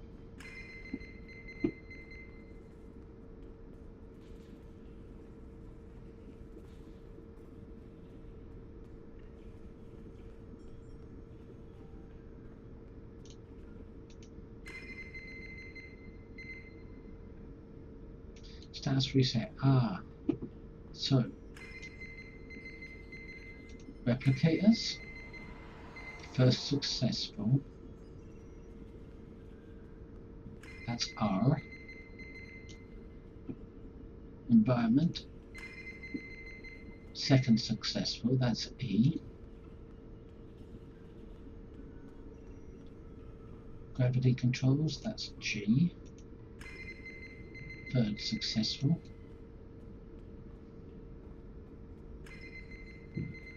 Then defense grid. That's D.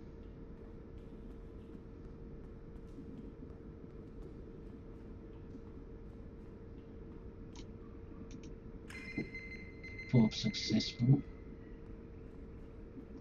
Then it's environmental. That's E again.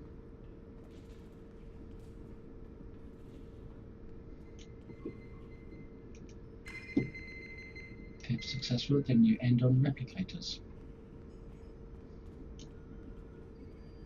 For R. There we go. That's it. R-E-G-D-E-R. Register. That's the order, and I'll just type it into chat to explain what I mean.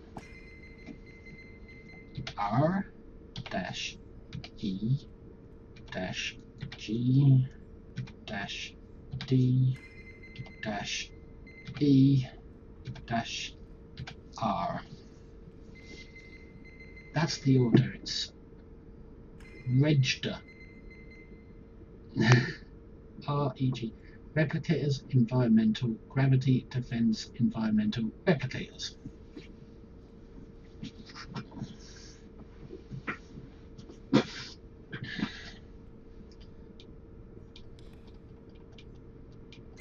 Maybe I should type it out for anyone who's running about.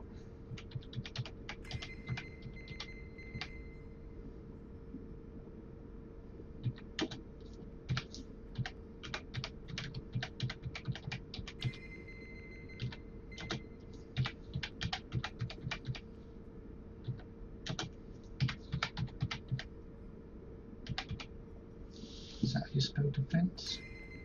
Is it an S or a C? It's an S.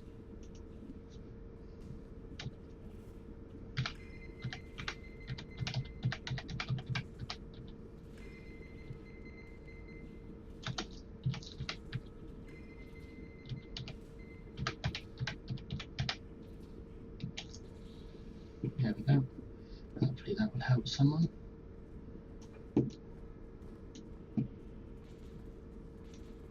If somebody's running around, I don't know. Was that a person? I don't know. Or was it an NPC?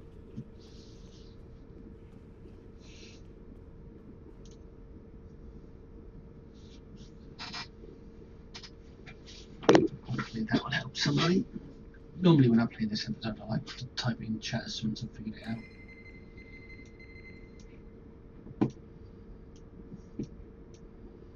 Anyway, report to Bilan.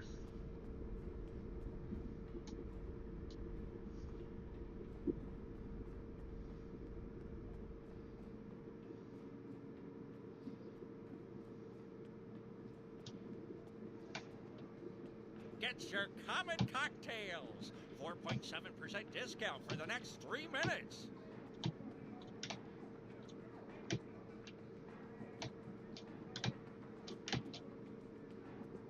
I just thought I'd go an alternate route. Report to Leland. Welcome to Drosana Station, the home of the finest libations and pleasures this side of Rex. Care to hear about today's special? No! Have you tried the Comet Cocktail? It's out of this world.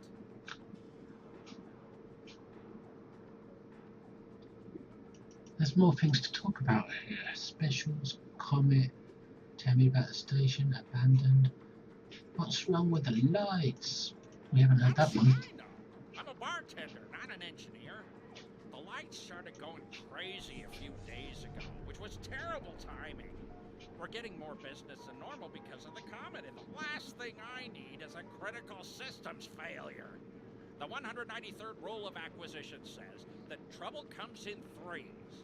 The lights, the replicators, what's next? Good deals and good times. Yeah, there's a You'll few find it more all here on that weren't there a Drosana minute Station. ago. Have you seen anything strange around here? It's nothing. Old station, bad lighting. Maybe your eyes were playing tricks on you. How long has it been since you had a physical? But it's probably nothing. No, I'm sure it's nothing. Don't worry about them. Or it. It, as in Bonnie King. Good deals and good times. You'll find it all on Drosana Station. Okay, now we can proceed with the mission. Your replicators are working. They are, and I am exceedingly pleased by your generous offer to repair them for no compensation. I can't let you go away empty-handed, though. How about I give you a 15% discount on drinks and souvenirs for an amount of time to be determined by management? We had a deal. The replicators for information about Zimara. Fine. A deal's a deal, right? Never let it be said that I'll cheat a valued customer like yourself. Personally, I don't know why you're so interested in her. She's a looker, but just try talking to her. She's more paranoid than an Obsidian Order agent in a room full of Tal Shiar. Zamara usually hangs out near the Dabo tables. Keep an eye out for a looker wearing purple. You can't miss her. Okay. Find. My eyesight's bad. It's Zimara. Zimara.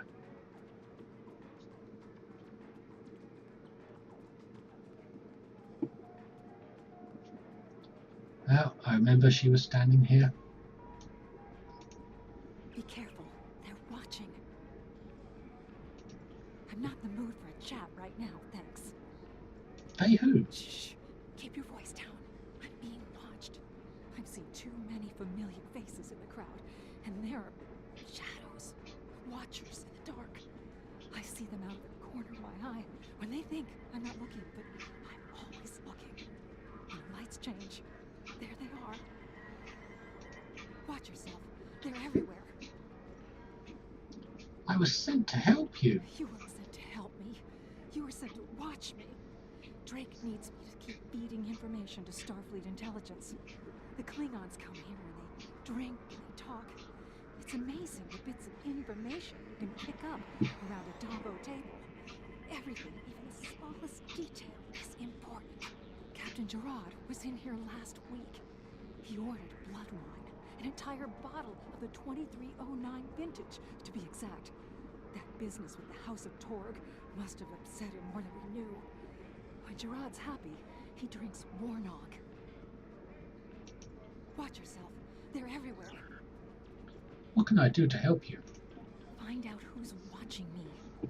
I'm not safe here. The Klingons are looking for me. They know someone has been feeding intelligence to Starfleet. The ghosts are always watching. Their eyes are hungry. Yesterday, they surrounded a drunken Klingon. Now he's dead. They will find me when the blue light shines, and then I'll disappear. I know what the ghosts are. How could you know that? You may think you know. You may even have readings in your tricorder that you think are right.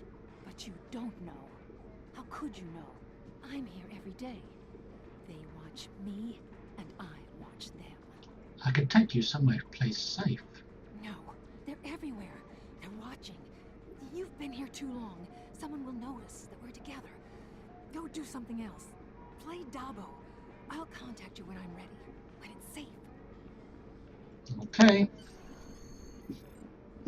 I'll go play some Dabo. Well, hello, Mrs. Nagus. How are you? You going to dump that rum yet? Talk to a nervous Ferengi, okay? Can't you see I'm busy losing all my latinum? Bad luck? It's just a minor setback. The next spinner's mine. I can feel it in my lobes. If you're sure. Can't you see I'm busy losing all my latinum? Sorry, my mistake. Okay, so play Dabo means you can't just play it from a prompt. You have to play it the way normal people do, not from a mission prompt. Continue. No, there's no mission prompt to let me know, but I may as well go through these things for anyone who watches and doesn't know. So, Dabo tutorial. Place your bet and keep your eye on the wheel. You start by setting the amount of your bet in energy credits or gold-pressed latinum. Then, select the slot you want to bet on. You can bet on up to 3 slots at a time, and bet up to 100 energy credits or gold-pressed latinum per slot. Click the Place Bets button when you're satisfied with your bets, and that's it. If you win, you'll be paid for the results of each slot, and that can add up fast. Spin the wheel and win. Yeah, we might as well go through Lita's dialogue since the actress took the time to do it herself. The actual actress who played Lita on the show. Where can I play Dabo? There Right are here. tables at Drozana Station and Quark's Bar, Grill, Gaming House, Embassy, and Holosuite Arcade on Deep Space Nine.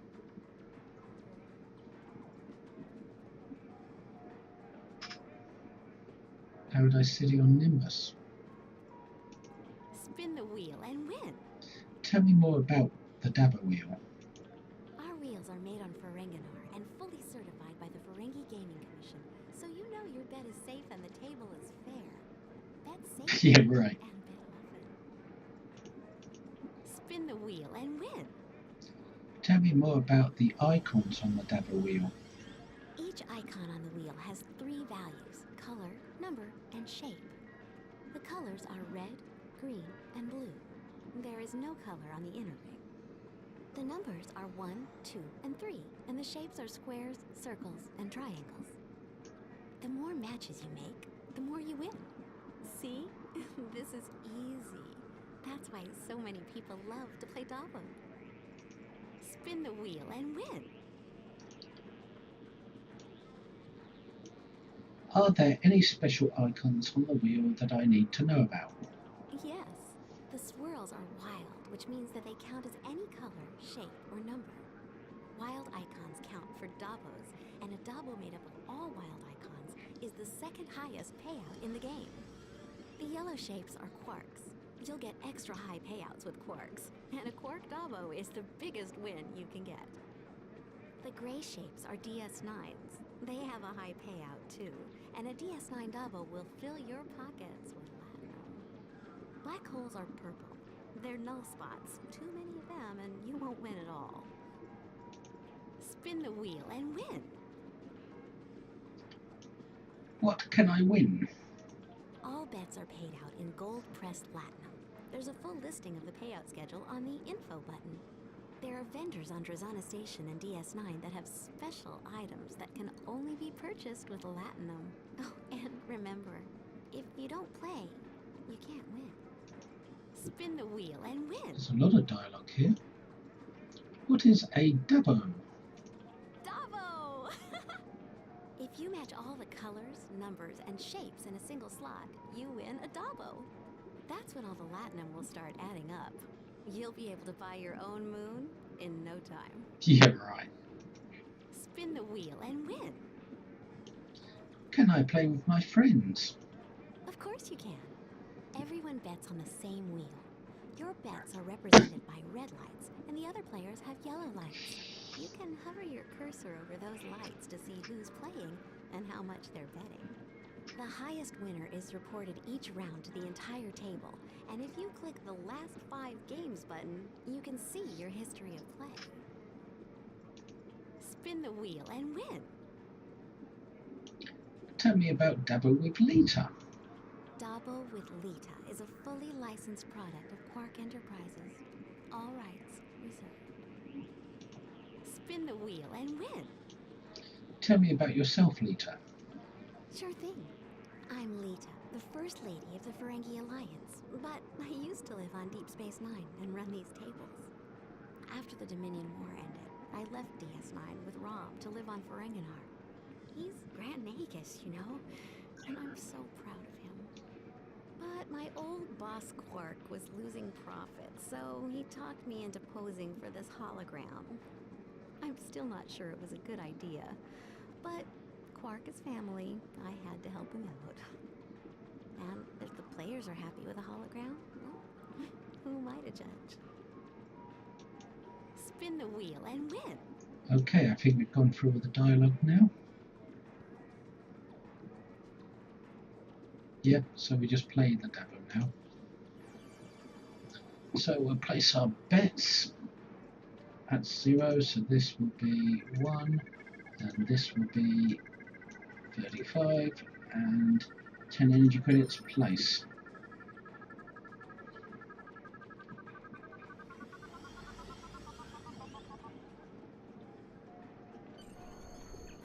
Dabo! 222. Dabo, was that a close enough? I couldn't wait. I couldn't wait for you to get that lucky. We would have been here all night. Yeah, we would have. Great. Samara wants me to give you a message. She wants you to know, if you're interested in finding out what's really going on here at Drazana Station, you need to check out the lower levels. I have an access code for you that will get you past the security doors. If you want to talk with her again, I suggest you collect your winnings and catch her before she leaves.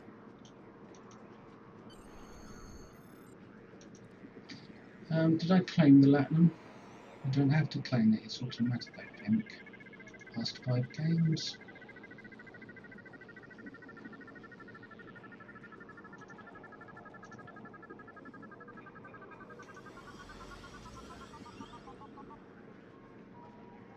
Dabo payouts.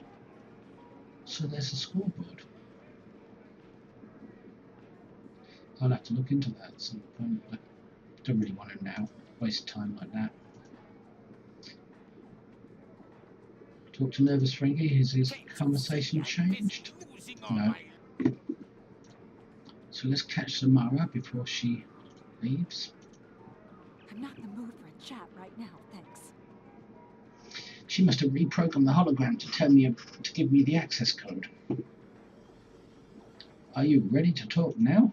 You don't need to worry about me. I'm going to leave this place to the ghosts. They seem to belong here more than we do. I've booked passage on a ship. You don't need to know which one. Just tell Drake. He'll keep getting his intel, one way or another. Good luck. You're going to need it. Watch yourself. Okay. Message from your ship. Captain, there were Davidians in the Danatu system. Now you've found evidence of them again on Drazana Station. Obviously, they're using the neutral zone as some sort of feeding ground, and that puts Drazana of worlds at risk. Dozens of worlds at risk. I'm misreading it because of bad eyesight. I've requested sensor data from ships closest to the comet's current location for analysis, but that is only half of our problem. If properties of the comet are somehow easing the Davidians' entry into this area of space, how do we stop them? Recommendations? The closest research facility is on Deep Space K7. I recommend that we consult with the team there. Consult Lieutenant Calapo on Deep Space 7. Calapo can be found in the lab area. Okay, return to ship. I thought we were going to go to the lower deck straight away, but obviously there's a detour to K7 first. Report to K7. Go to Deep Space K7 for some, what is it? Something decatridicoline or something.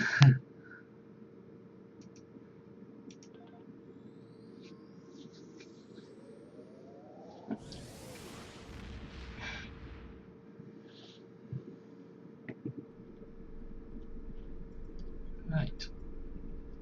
Head to Deep Space K7.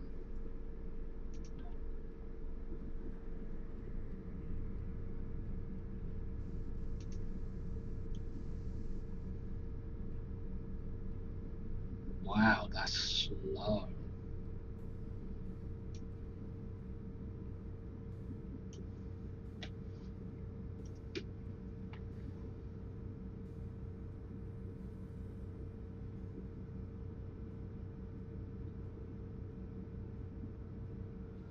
Well, I got to chat with Lita, and we delved right into all her dialogue, for the Dabber table at least.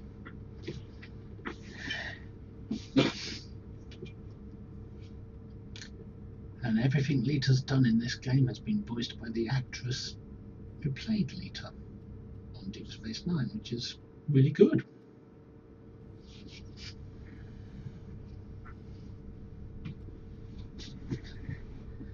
Okay, here we are. The Federation-based Deep Space K7 orbits Sherman's planet, a developed world that was the site of archaeological pioneering by the Federation during the 21st century. Deep Space K7 continues to be a hub of strange events and occasional tribble sightings. Oh no, not the tribbles.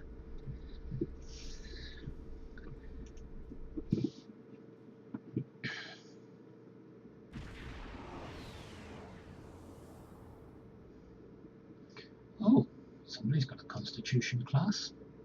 I wonder if that's the Tier 6 or the Tier 1. Either way, awesome ship. Best ship in game, the T6. Head to K7. Slowly, even though I'm in an escort whose engines aren't bottomed out like they normally are in the later DPS builds.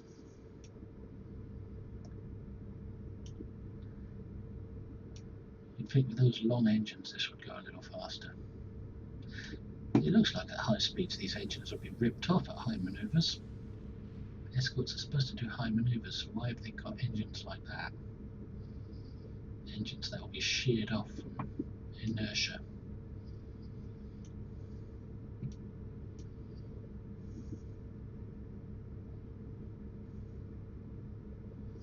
Are we there yet? Welcome to Deep Space K7. Would you like to dock? Yes, I would.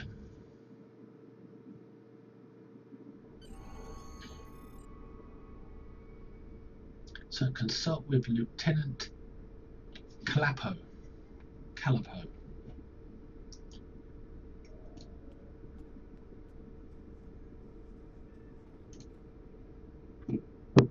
And apparently he's in the lab. If memory serves, is accessed from the club.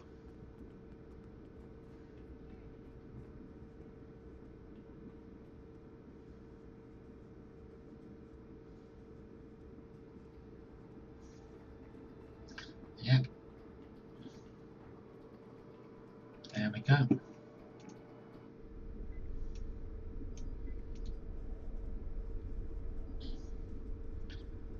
There he is, Lieutenant Calapo.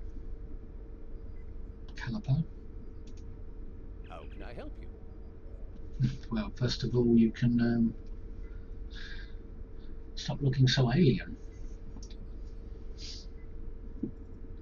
Tell me about yourself. I grew up on trading ships. making supply runs in the Bolian sector. It was exciting, but it was crazy too. I never knew where I was going to be, or if my parents were going to have enough latinum to keep the ship flying. Then there was that time with the Orion pirates, and let's just say it wasn't the best environment for a child. All I've ever wanted was stability. I used to envy the kids on the colony worlds we served. For a while, I even thought about becoming a farmer. I wanted to wake up at the same time every day, go to the same job every day, even eat the same food most days. I like working on a starbase. It has a little bit of unpredictability, but every night my quarters are there waiting for me, and they're always in the same place. God, Mr. Boring. Good luck, and stay safe. Do you know Franklin Drake? I have had dealings with him in the past. I think he's some sort of military strategist. He visits here from time to time, although Commander Wildman is never too thrilled to see him. He's always treated me well, though, so I don't have any reason to dislike him. Commander Wildman, eh? Could that be Wildman from Voyager? Or could it be her daughter, Naomi? It is 50 years on from Voyager, I think. Or is it 30 years on? So it could well be either of them. Good luck, and stay safe. What has Franklin Drake asked you to do? Mostly he wants updates on our research projects. Last week he was asking me all sorts of questions about the synchronic distortion prototype rifle. We work with prototypes of new equipment here.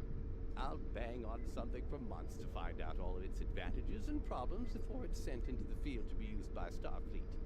Even then, it takes years or more of testing and iteration before something becomes standard fleet issue.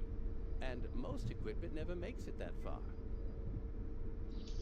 There are hundreds of inventions that just don't work, or they don't work the way we want them to. Those failures are then broken down and their components are recycled.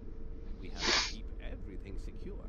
If the Romulans or the Klingons got their hands on what we are working on here, they could learn a lot about our technology. Then maybe you should move it away from an open port. Idiots. Good luck, and stay safe. Tell me more about the synchronic distortion prototype rifle. That's a mouthful. That was a complete disaster. The basic design came out of Memory Alpha, and it was intended to detect and damage cloaked opponents. Someone there got an idea that the Romulans were developing personal cloaking devices, even though the power needs of something like that would be incredible. I recommended against sending it to field testing, but it went anyway. The crew on the USS DeWitt had some luck in modifying one for use as a hand weapon, but their prototype was destroyed when the ship was lost in the neutral zone. I hadn't thought about it again until Drake asked about it. Yeah. Because it can shoot through a phasing cloak. Shoot through the phasing field of a cloak, meaning it can shoot into the Davidians. Good luck, and stay safe. There are Davidians in the neutral zone. So that explains why Drake was interested in the prototype. It was a complete failure at detecting polarization cloaks, but if I added a phase modulator and reversed the polarity, these modifications should be no problem. And when I'm done, this beam will pack quite a punch against phase-shifted Davidians. I'll forward the weapon on to Drake as soon as I'm done. Be careful. The Davidians won't stop. I'm afraid we'll have to be ready to fight. No problem. Good luck. Captain, we've done what we can for Zimara. We have the information we need about the Davidians, and Lieutenant Calapo is working on a weapon we can use to fight them. I suggest that we report back to Drake and see what he has to say. He's never very forthcoming with his information, but the more we know about him and his operation, the more we'll learn about Section 31. Are you ready to leave the system? Okay.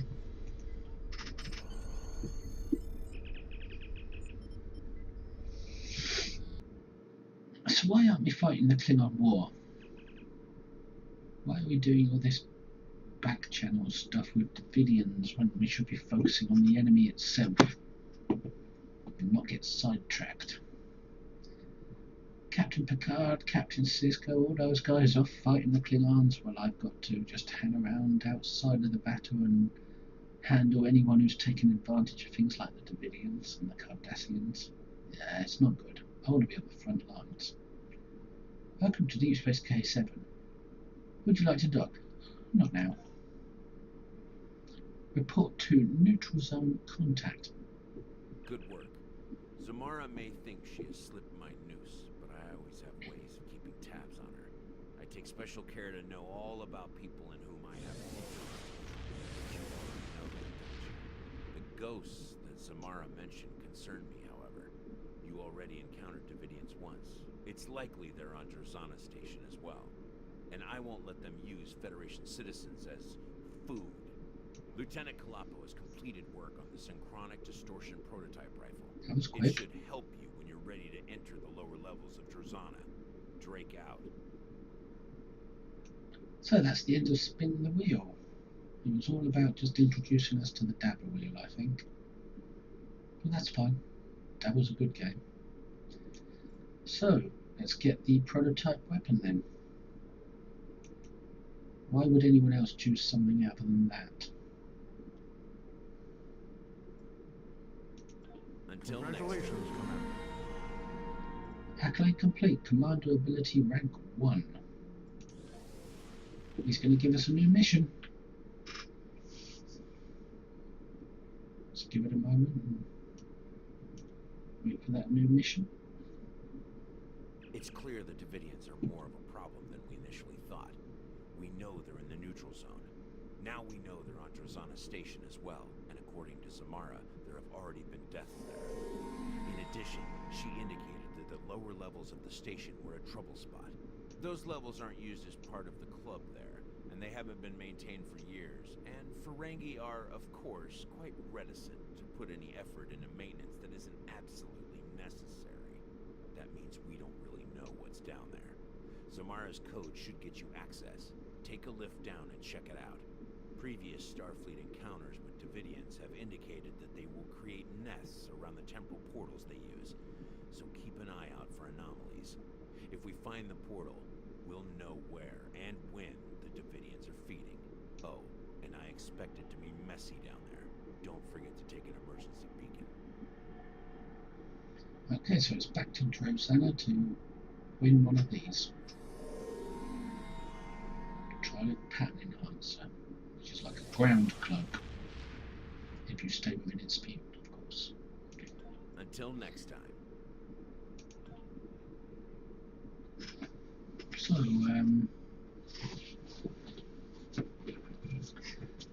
we got a new ability, didn't we?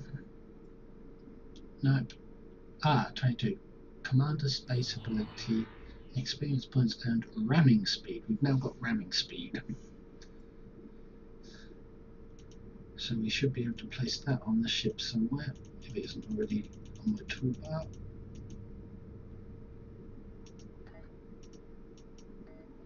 Ramming speed, it should be here somewhere now.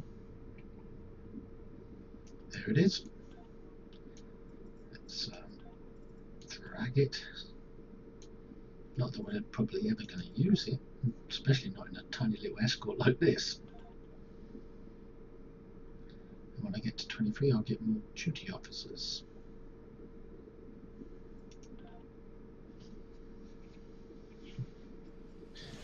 So we've got the weapon. It might be wise to equip it now.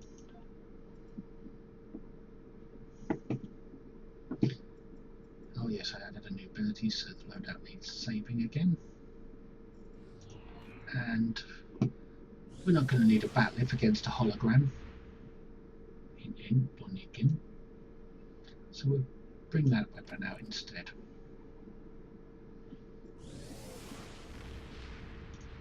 Let's save the loadout before we begin what lies beneath. Memory serves, this episode is the perfect episode to play on Halloween. Late at night, after a Halloween party of spookathon, you come home half-baked and you play this episode with headphones on in a dark room. You'd love it. Would I live to refine?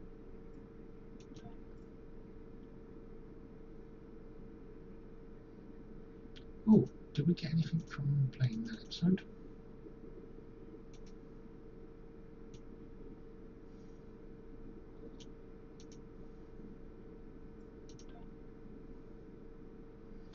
Oh, we got more duty officers.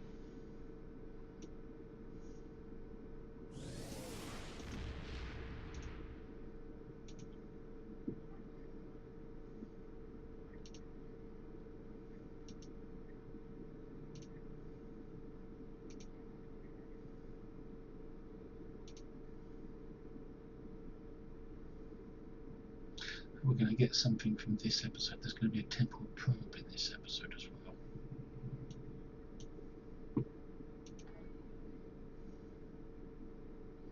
I thought I just claimed something.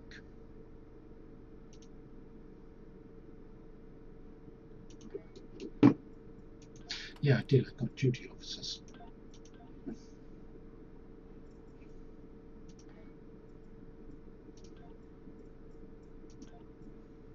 Oh, we completed 7 more.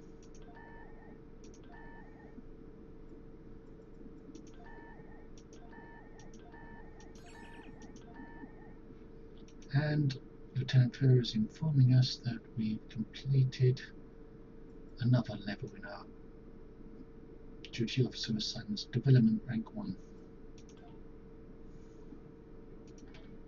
So we've got diplomatic rank 1, and now we've got development rank 1. Select a single green quality duty officer. The title is trained, and the accolade is trained.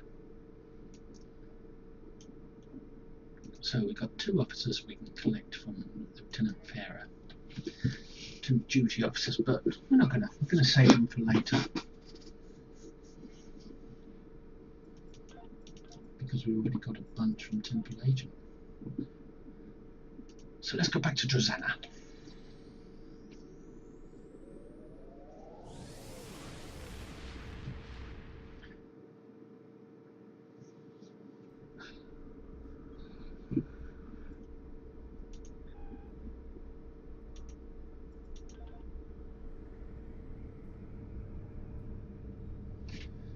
Oh, look at the shearing on this warp nacelle. We can't handle these manoeuvres at this high speed. This whopping, almost warp 7. Wow! Considering my main character cruises along at warp 33.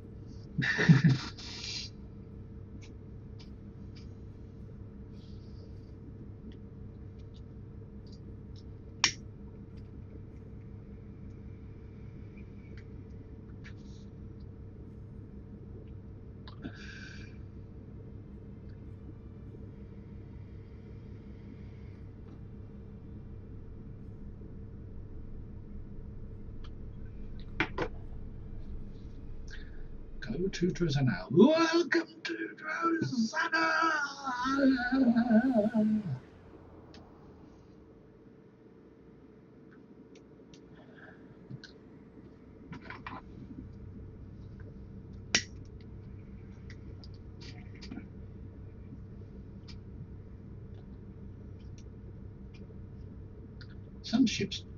Some people just make their ships look so cool.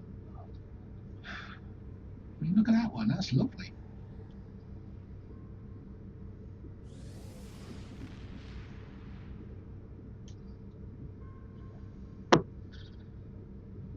Welcome to Drozana. You're cleared for docking. We have everything you need for shore leave. You've forgotten me already. You didn't even know you wanted. Shopping, drinking, dining, entertainment. You'll find it all here. And Don't forget the 77th rule of acquisition. If you break it, I'll charge you for it. I'm about to break it. I'm about to break that thing you don't want to talk about that's in the lower levels.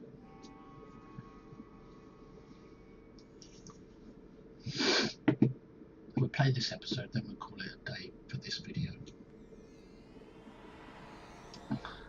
But Zamera gave us a code. So go to maintenance levels, descend into the maintenance levels. Left by AOY team. And no more smoke grenade.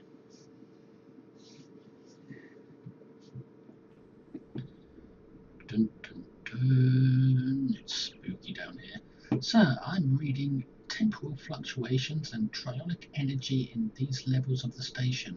Staying down here for too long could be hazardous. The interference also may make it difficult to contact the ship or get a transporter lock if we need an emergency beam out. Then what you're seeing is that we're doomed. This level primarily contains power junctions and EPS conduits for the rooms above us. We need to reach the maintenance lift and take that down to the computer core. Why didn't this lift go down that far?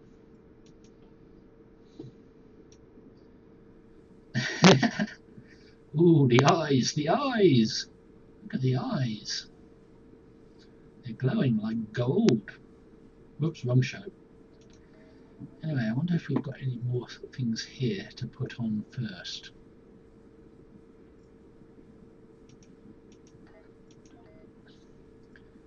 Well, we can put a data recorder on, since we haven't already. Doesn't look like we've got anything new though.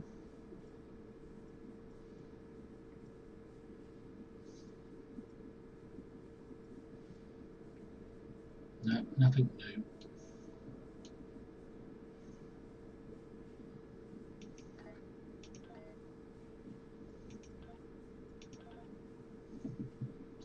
Let's switch weapons to that new one. And proceed. Oh, it burns, it burns. The hot ash burns. The hot gas. Oh look, emergency flashlights. Isn't that convenient? This box of emergency supplies isn't just lying around. Belan probably bartered with a Nausicaan pirate for it. I recognize these flashlight drones, hands-free hover systems, and programmed to shift in response to your movement. Not the most reliable design, though. Yeah, that's because a game book doesn't allow them to work properly. So they added that line of text to explain why they don't work properly. But still, we've all got one now. Maybe they've fixed it since I last played, because those things used to just vanish at the slightest action. Still dark in there though, anyway, good torch. There's the spiders. I remember spiders. Trionic waves, there must be Davidians nearby. Kill them! I expect that we will see more as we approach the area with the greatest concentration of trionic energy. Sir, I'm also picking up some indeterminate readings from behind the door to our left. However, the interference from the trionic waves are making it hard to get accurate scans at a distance. The door to our left, if I'm dyslexic, I've got to remember which way is left. This way, I believe.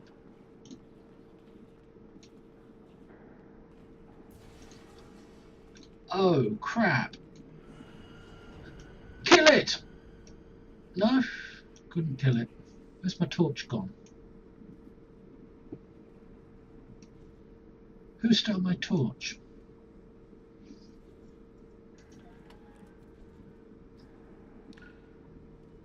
There we go, it's back. They must have fixed the bug.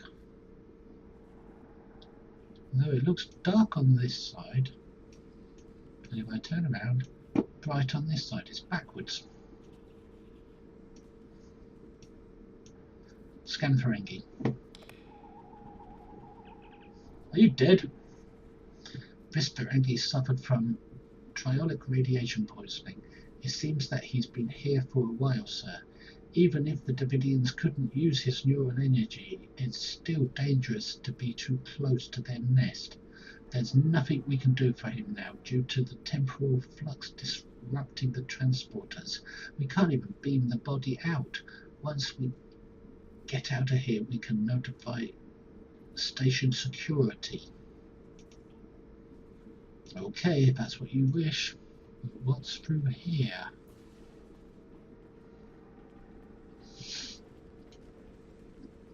Nothing down there to scan.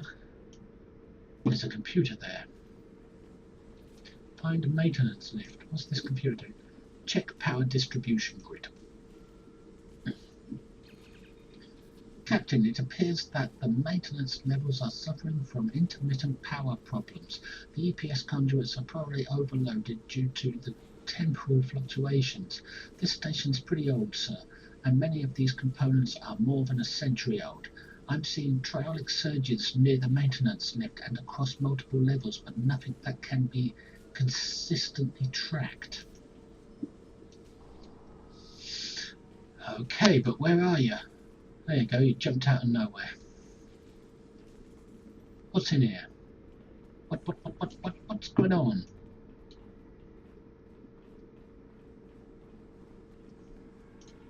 Blocked. That means we've got to go back and find that lift they were on about. As long as we don't get lost in the maze on the way.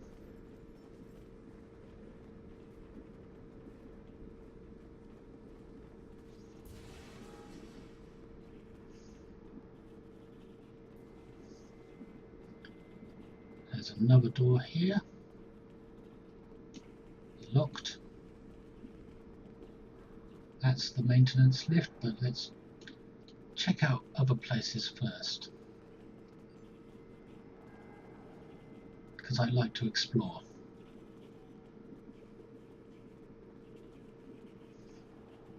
Spider webs. There's a door here. Oh, and it's open. And there's a scannable. Whoa!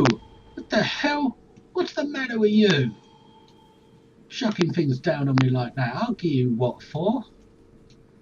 Let's get that. Obviously, we're not supposed to be in here. But first things first, let's get that scannable.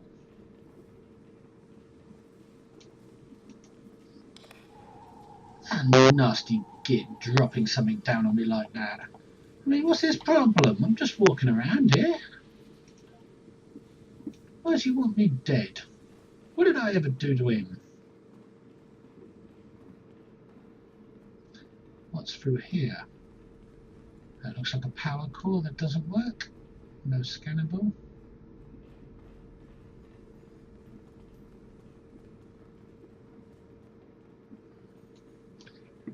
Is that a dead end?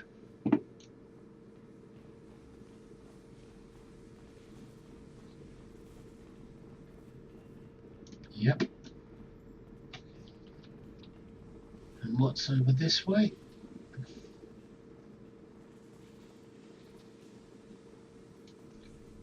More tunnels. Oh, and there's a monster going that way.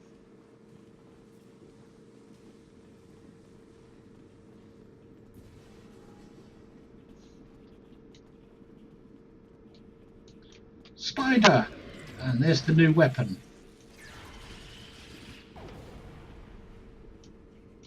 But Tamara wants all the kills for herself. Temet. This one, Temet. She wants all the kills for herself. She's really sadistic.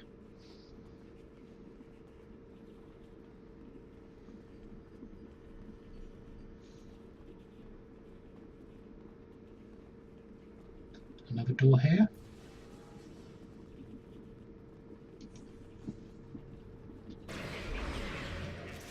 Yeah, it works.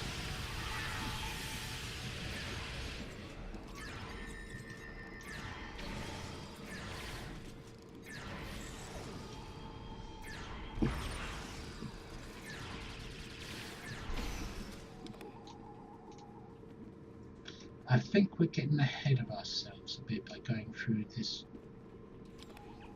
access way. The Davidians are definitely getting more aggressive. They could have a lair somewhere in the lower levels. If they do, they will become increasingly more violent as we get closer to their territory. The synchronic proton rifle should have a significant effect against the Davidians. The proton beam mode will be especially effective while the Davidians are phase shifted. I'm going back the way I came from because I'm not done exploring something.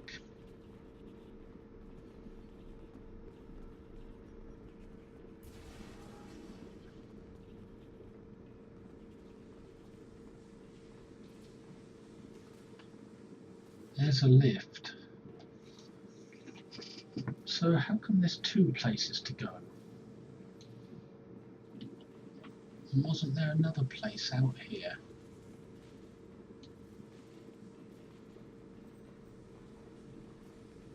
That we were supposed to check out?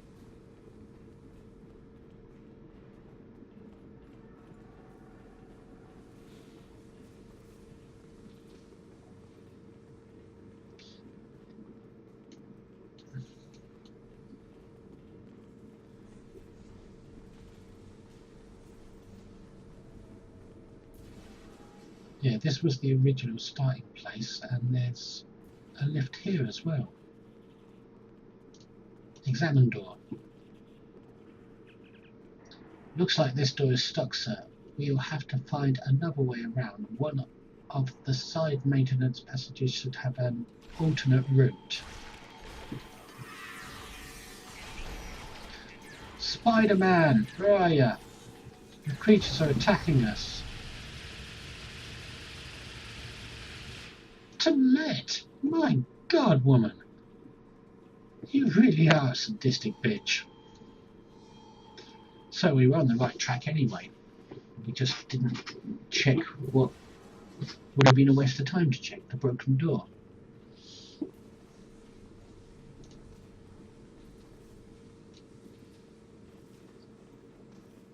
So let's keep going then.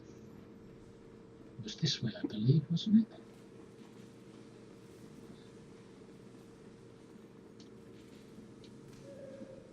What was through here?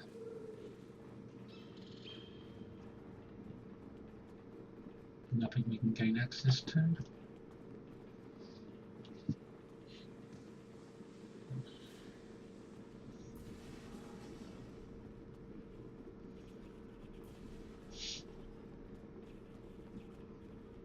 And there wasn't a place over there, no.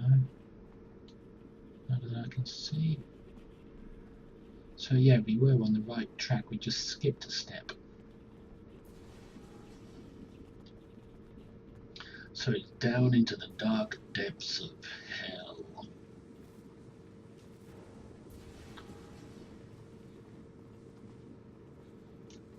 You gonna drop something on my head, are you? What's that?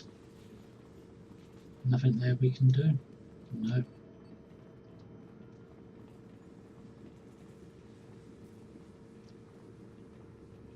Find maintenance lift. Access activate mails. Someone's put the lift on emergency lockdown. We'll have to override the lockdown code to access it. That's probably that computer we just passed. Yep.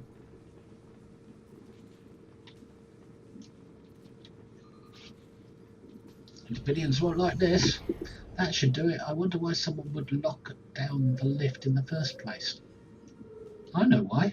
To keep us out, you idiot.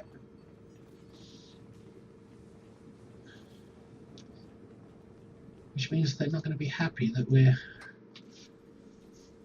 on our way. This isn't the computer core level. Sir, it appears that the lift is stuck. We're somewhere on a maintenance level for environmental controls and waste recycling. We'll need to track down the damaged junctions on this floor and repair or bypass them before we can take the lift to the computer core level. What, we're in the waste recycling floor? Does that mean there's poo pipes everywhere? sewage pipes.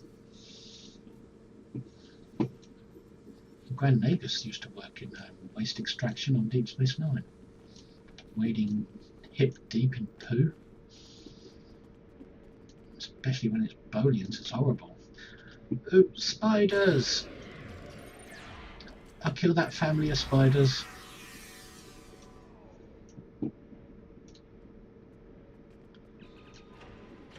Captain, the door, we're locked in. Why don't you trust me? Are you scared?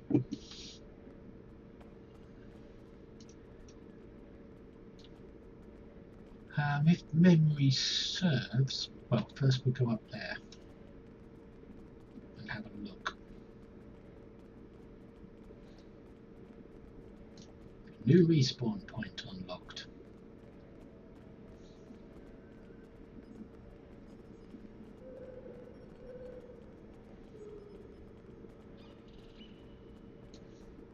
Nothing here to see just yet. Ah, data pad.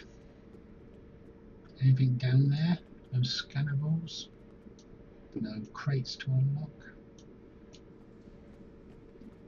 Let's have a look here. Read maintenance log entry. Log entry supplemental. The strange power fluctuations are related to the problems in the power subsystems on the upper decks. So I'm looking into the possibility of feedback damage or spikes in the environmental systems. It could take some time to find the problem and make repairs, though. Particularly if I need to use the replicators to create replacement components. Balan is loath to allow use of the replicators for anything more than blood wine and vermilion sand peas. This is dirty, uncomfortable, and thoroughly disagreeable work. Naturally, as soon as the job involves mucking around in the recycled atmosphere and waste processing, I get the short straw. That was that dead Ferengi. That's where he left his pad before he ran away. Forgot to pick it up. But ran away from what? What's in here?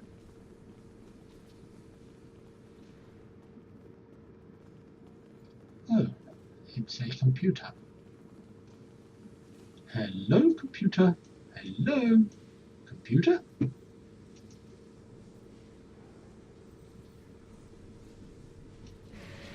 Whoa, trap!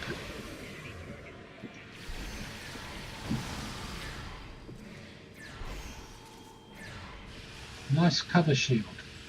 At last, a use for a cover shield that doesn't trap me like it did that one.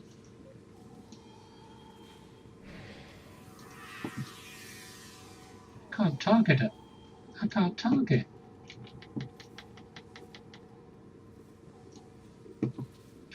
I've got to order her to place her cover shield elsewhere. Which one was it?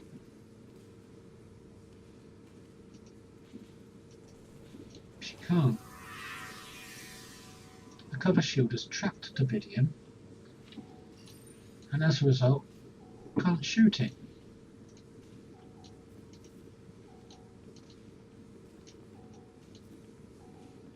No, cover shields don't have any use. Well, I guess we just have to wait for the there at last.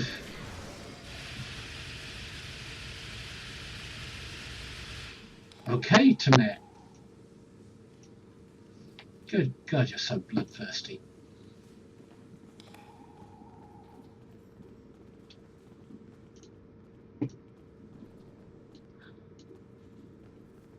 Did we actually fix the relay?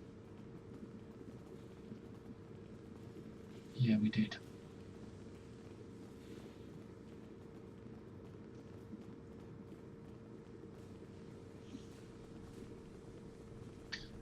So now we've got 3 things to check out. There's that door there, but let's go along this way first.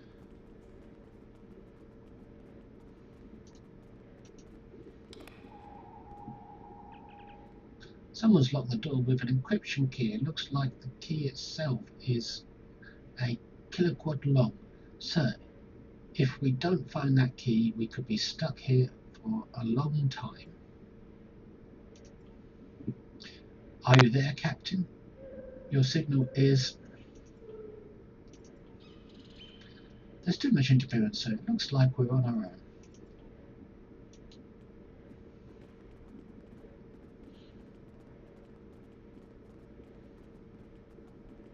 Let's go up here again, because it looks like something... There's a green circle up here on the mini-map to follow. No, maybe not.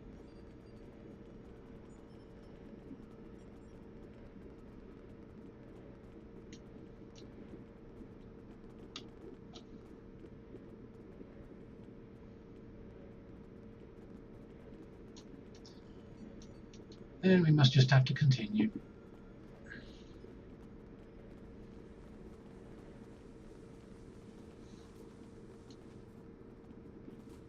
We've got 2 rooms here.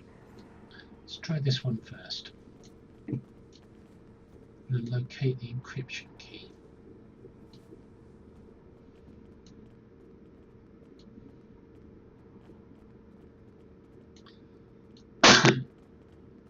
Has someone been polishing those screens? They look nice and clean for a dusty environment. Whoa! Die! Oh, don't tell me you've trapped another one with your cover shield.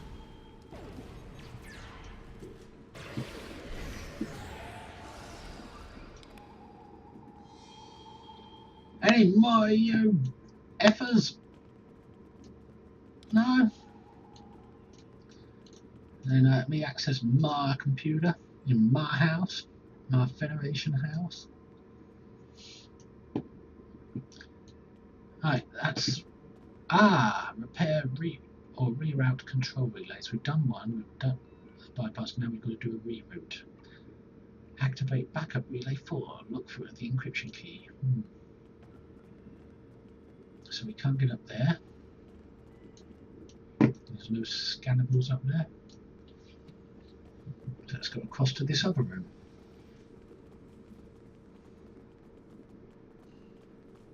That's probably another relay. Is someone out there? Please help me. That voice is coming from the communications console on the wall, Captain.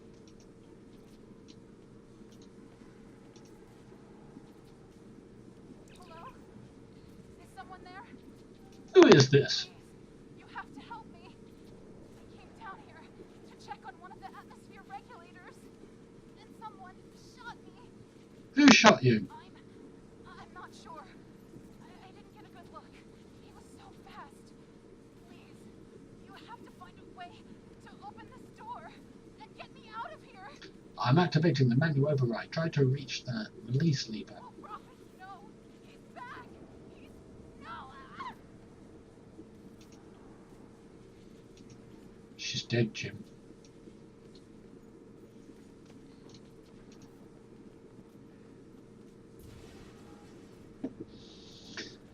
That encryption key, a kiloquid long, it sounds like something Data would do. Spiders, are you there? Ah, there she is. Sounded very emotional for a dying person. Multiple facial burns and contusions. Sir, this woman was murdered. The wounds are still warm. She was killed just a few seconds ago. There are no other exits or entrances in this room, and the transporters are offline. How could she be killed if she was alone in a locked room? Good questions. Let's find out. What's the matter with this? Right, that's another relay done. Spiders!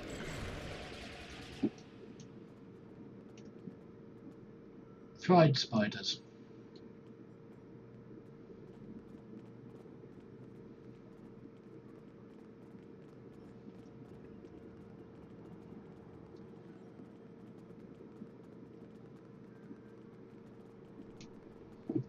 Read maintenance log entry. Log entry supplemental. I've upgraded a few of the components on this level, including remote overrides for bleed valves on environment controls, hollow emitters to expedite further repairs, and security overrides in case of emergency. I'm starting to suspect that the low-level radiation I've detected on these decks has affected the station inhabitants, and that some are showing signs of transient acute schizophrenia and paranoia. I'll have to maintain contact silence for now, so that they don't interfere while I'm trying to repair the systems. Once I've corrected the problems causing the radiation leaks, we can deal with the symptoms. It sounds like an earlier log entry. Log entry supplemental. My work here will take far longer than I originally anticipated. Fortunately, I've engaged a safety interlock on the maintenance lift, so no one will come down here without me knowing about it. I found several program errors that have purged the affected subroutines. The work is much easier now. Soon, everything will be under control. He's starting to sound a bit paranoid. So, sorry miss, but we're just going to leave you there. We're going to carry you out. I mean, to hell with you.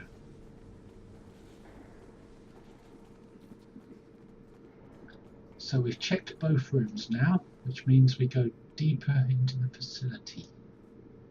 We came from there, so it's this way. Bonnie kid, I see you. Bonnie kid,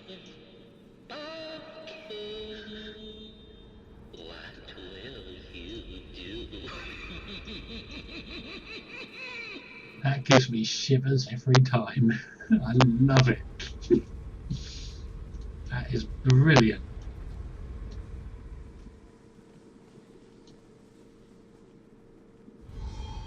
Don't stand there.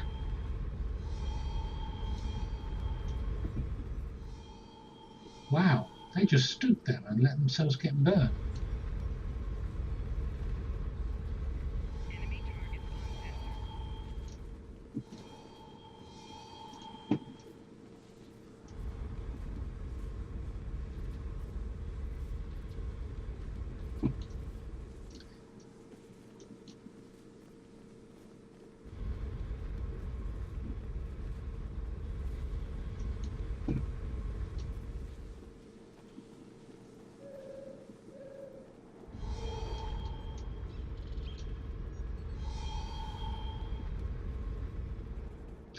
It seems the map has changed since last time I played this. I don't know. Maybe my memory's at fault. Look for the encryption key. Whoa! Who's that?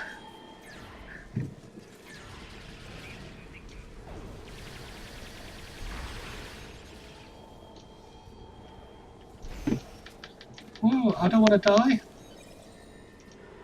Ah, there we go. That's it. The first ever death of this character. Round of applause. He's never died before. And he's never ever died. He got all the way to What Lies Beneath, playing every episode in order without dying, not once. Finally, the first ever time he's died, but he still hasn't had to respawn because he was resurrected by his crewmate. And a medic has appeared because of the tricord or hypospray or something that was used. But the first time he ever dies is at the hands of a creepy ass hologram. Well, it's fitting that he dies in this episode.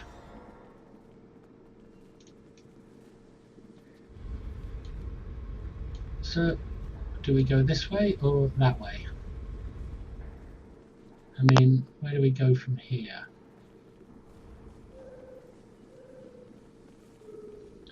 We've got to go back the way we came, I believe.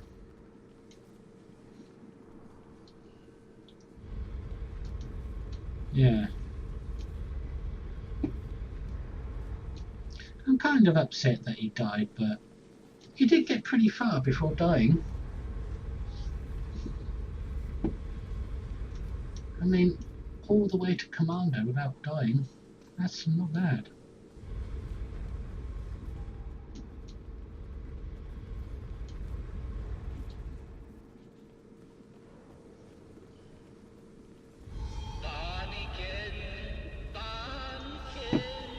I'm gonna make him pay for that.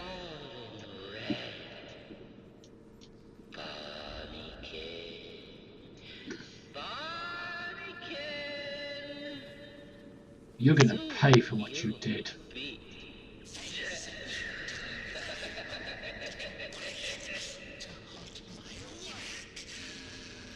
They sent you, didn't they? My little Bonnican, to halt my work, to change my program. You'll not survive to perform such tricksies. Oh no, my pretty Bonnican.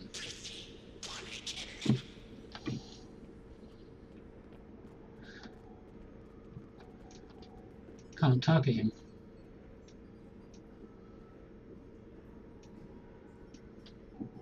Where's he going? Up there.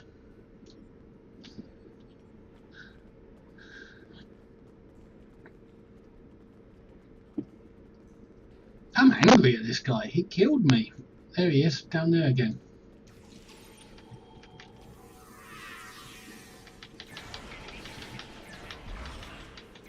What's that he's shooting me with?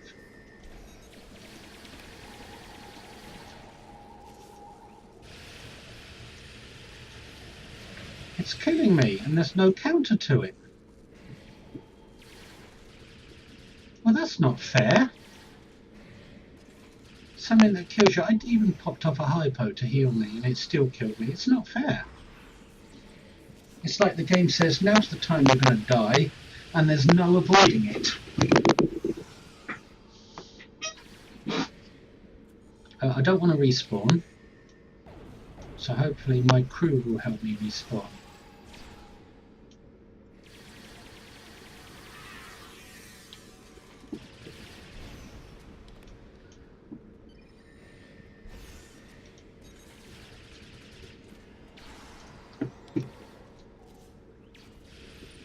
But it isn't fair that you get hit by something that will slowly kill you, but there's no way to counter it.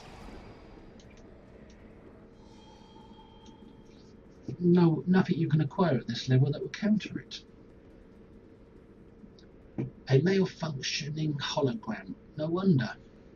The triolic energy would have degraded his program and caused instability, and the Davidians didn't bother it because it had no neural energy for them to feed upon.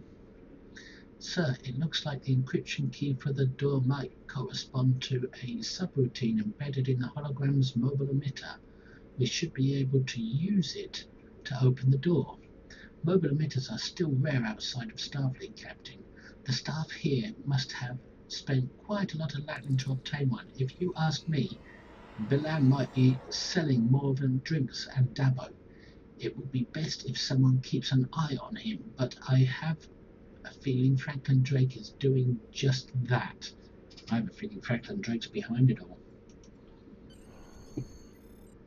So I died, not just once, but twice, for the first time.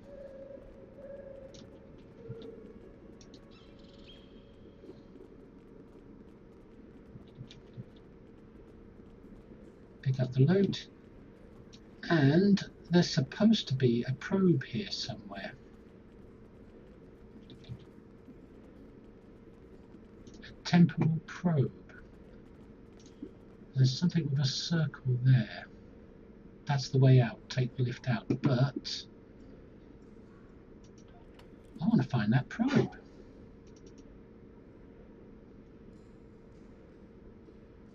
What lies beneath? Yeah, it's in this episode. But where? There's something pointing over there. That's probably the log.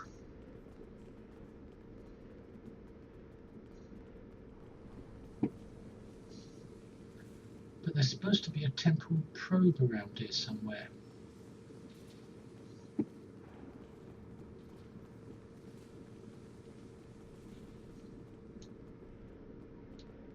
don't see it up there anywhere. Well, let's have a good thorough search around for it. Another body. Is that one of ours?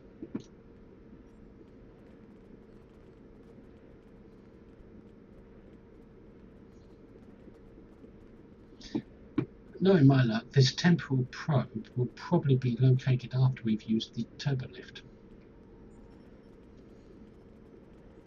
Ah, take lift to the core. We're not going back up, we're going straight to the core. So the temporal thing is probably down there.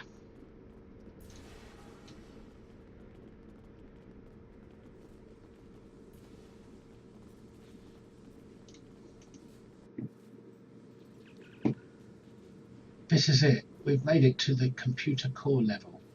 On this station, the core itself is down a long ramp away, past some regulator rooms. We should head there as quickly as possible. Why quickly? Are we in a hurry? I'm not having a bum's rush.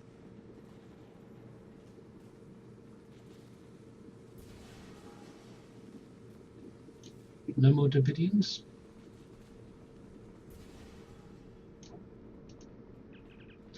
Another locked door. This one doesn't seem to have any special codes. We should be able to open it from the secondary security console just down the hallway. Well, you go do that and I'll wait here. I don't see any secondary security console just down the hallway.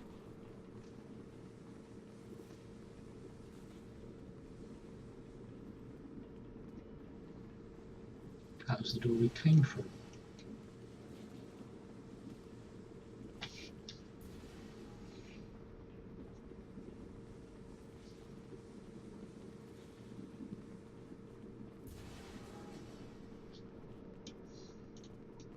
Spiders? Monsters? Temporal probe? No? Console?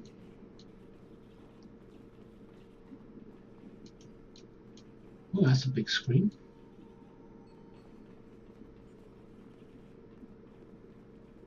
Ah, there's the security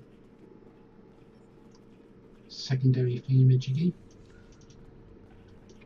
Kill them first.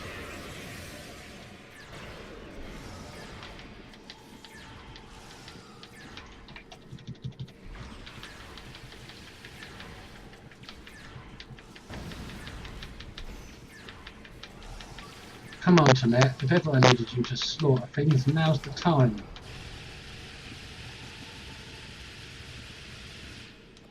Thank you. Are they gone? Grant core access. Descend to the computer core. The computer core is located in the very bottom level. To reach it, we will have to double back to the door that we unlocked with the secondary control console, then watch for ramps heading down. In the dark, it will be easy to miss corridors. In general, there will be various side rooms for certain auxiliary functions. To reach the core, watch for where the corridor slopes down and follow that. But you know I'm going to explore.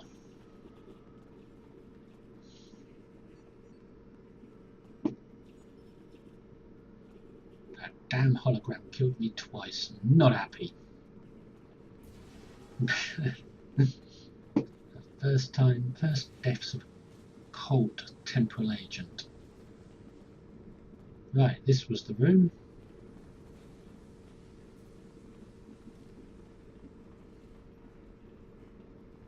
Another side room. And he's dead, Jim. No spiders yet. Aren't we going to examine the body? We can examine this one. Sir, this person is from the 23rd century. The Davidians must be bringing their victims through time. We have to stop them before they're responsible for any other deaths. They could disrupt the timeline. So we came all this way to the future only to have to go back.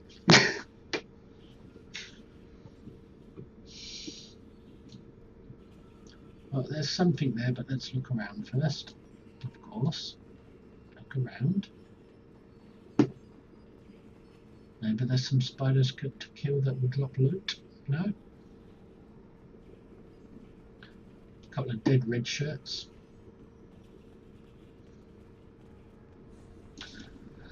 We're surrounded! We can't target them. Descend to the core. The core of evil.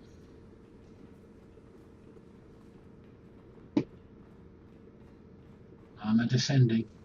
Armor descending down. If I recall the details of this sort of station correctly, sir, the computer core usually has intrusion countermeasure defenses to prevent enemies from stealing or sabotaging critical computer elements. Perhaps with your tactical training you could reactivate those defenses to assist in fighting the Davidians' incursion. Wow, that's a mouthful.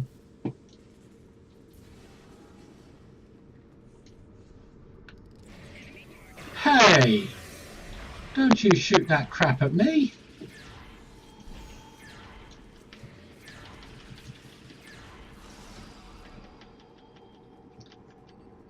I've reached the point. Ah, there's the temporal probe thing. I just saw it.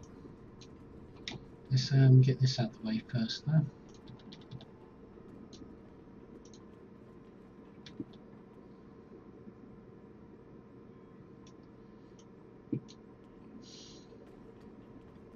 And a scannable. Hang on. What was blocking my way there?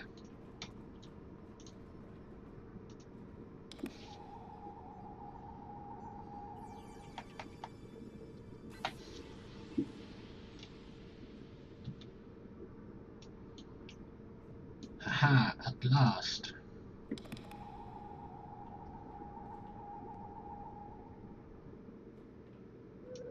Then a cool probe.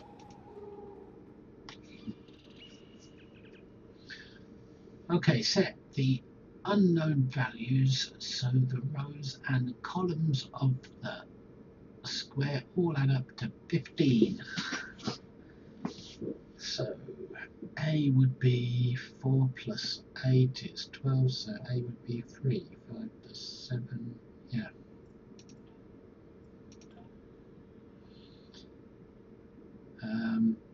B, 5 plus 1 is 6, so that would be 9. B would be 9.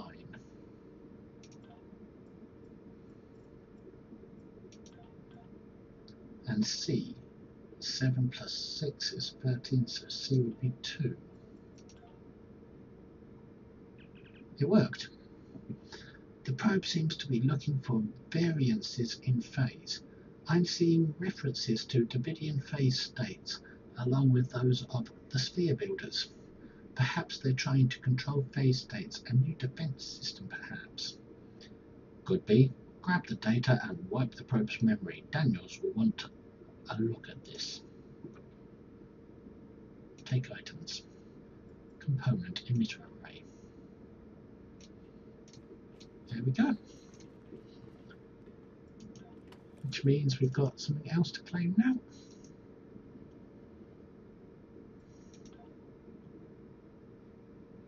Collected awards for investigate temporal probe and what lies beneath. And as always, Nukara marks. Being 225 now.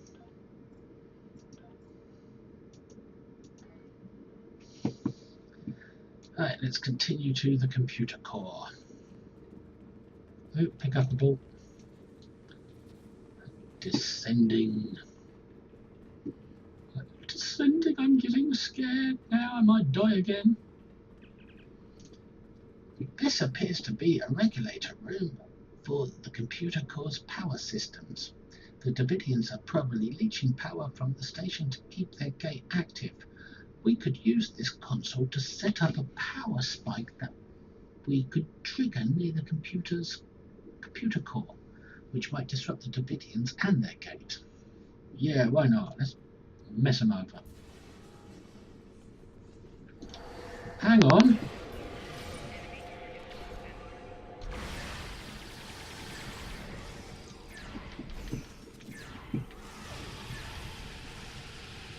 Is that it? Is that all of them? Let's check out this girl. Is she moving?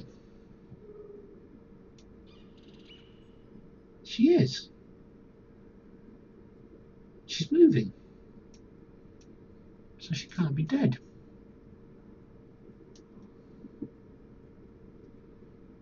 So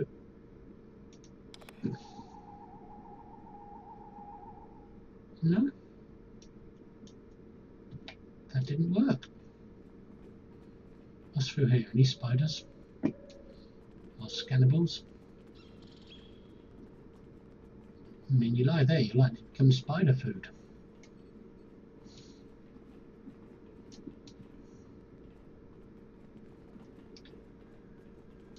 Let's use the console.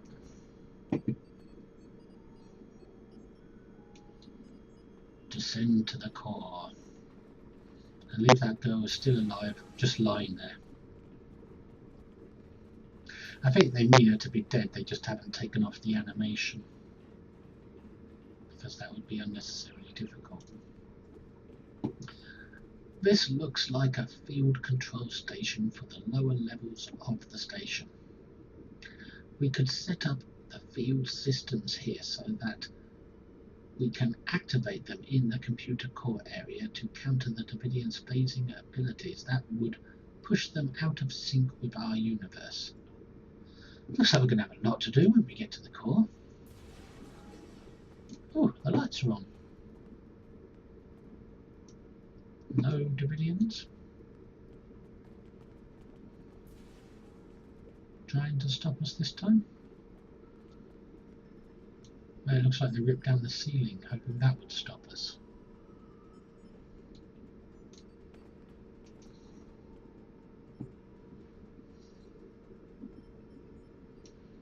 Okay, that's done. Those were all options by the look of things. Oh, spiders! Don't worry, Tamet will take care of them. She loves killing all that kind of stuff. What's that? Now, I wonder if there's a way up through there.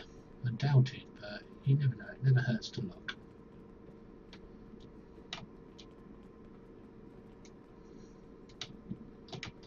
No, can't get up there. I only get myself trapped.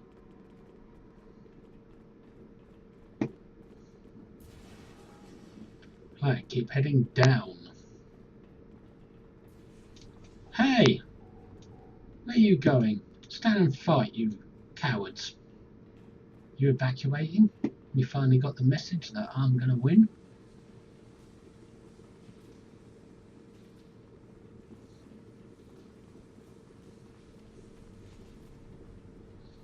Uh-oh, it's that big one.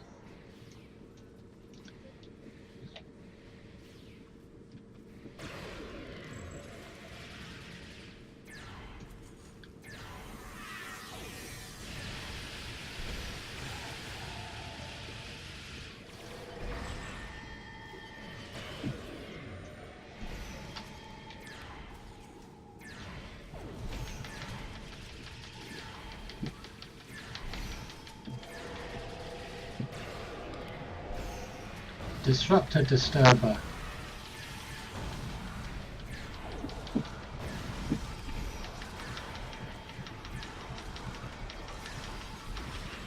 You got the big one.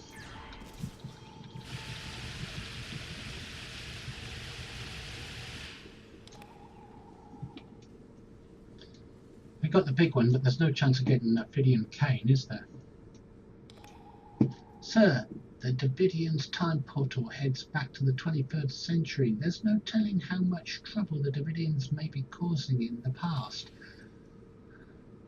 Where the technology to detect them just doesn't exist.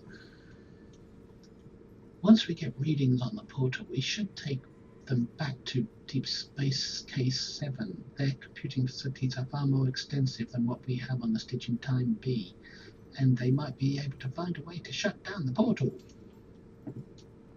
They might. Look at all these dead people. Let's have a closer look, see if they're still breathing.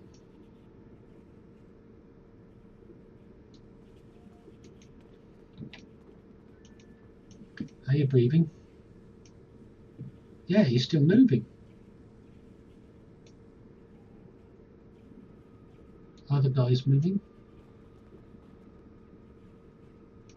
I don't think so. Who put that turret there? Wasn't me.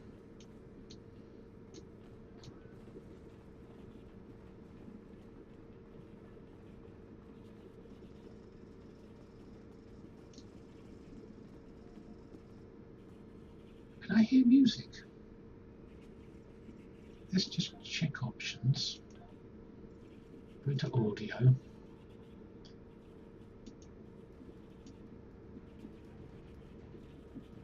Yeah. Sometimes the music can be good. It's a blue shirt. That's not traditional. There's the Davidian portal, but before we have a look at that, let's just go up and have a look at all this rubbish up here.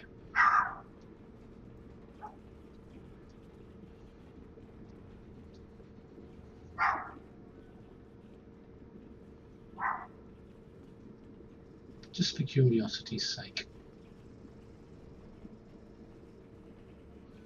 You never know, there might be something of interest.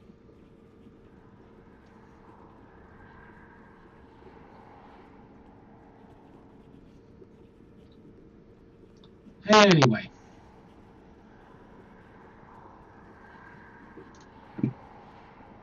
Scan Davidian portal.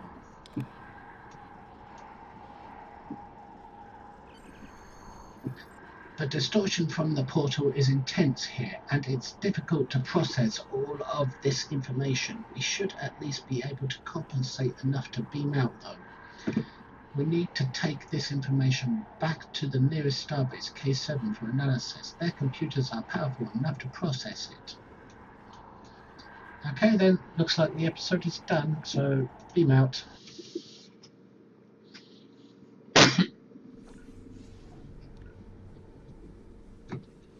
At this rate, I'm going to be at level 60 long before I finish the final episode. Long before I reach Bushfire. Now, before I go to K7, now that the episode is over, almost, let's just have a quick look around. See if there's anything to see. No, doesn't look like it. Ah, you still there?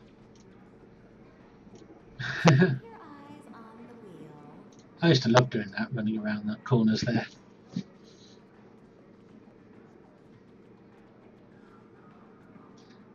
I've often tried to get up onto one of these platforms, but I haven't found a way yet. If somebody else knows, let me know.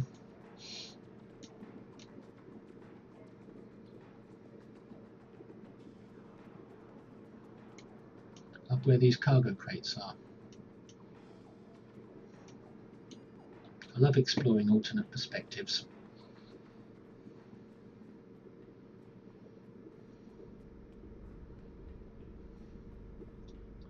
Anyway, nothing to see through there, so let's go straight to K7.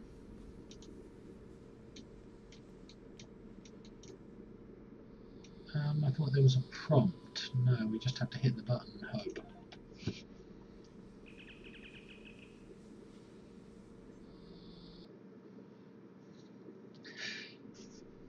Welcome to Josana. You're Again? We just left. God, this brain is persistent. That you didn't even know you wanted. Shopping, drinking, dining, entertainment.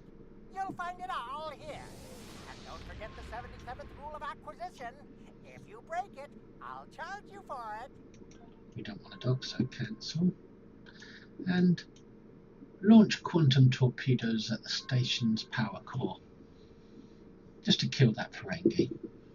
Because he's getting annoying now. Depart system. and go to K7. That's one of my favourite episodes, that is, and it's...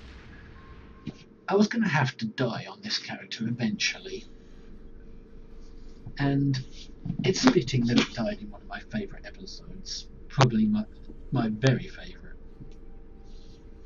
It's fitting that he died. He had to die sometime. He couldn't stay alive through all the episodes, which I was beginning to think I might have had a shot at. But no, video 10, new ship video, playing my favourite episode video, a nice round figure of 10 video, and my character died twice video. So a lot has been put into this video. A lot of unexpected stuff happened, which is good. Well, semi-expected. This video worked out pretty well for the 10th Agent of Yesterday video. Even if I am a bit sleepy while recording these things because they're so long.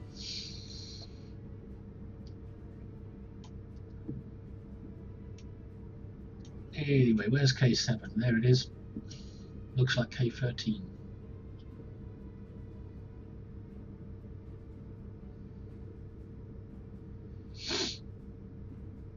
Bum, bum, bum, bum, bum. Music playing now, I might leave that on, because I like some of the music they have here, they have in this game. The only reason I turn it down is for video recording, but if my voice can be heard okay over it, I might leave it on. Oh, no reversing. Deep Space K7.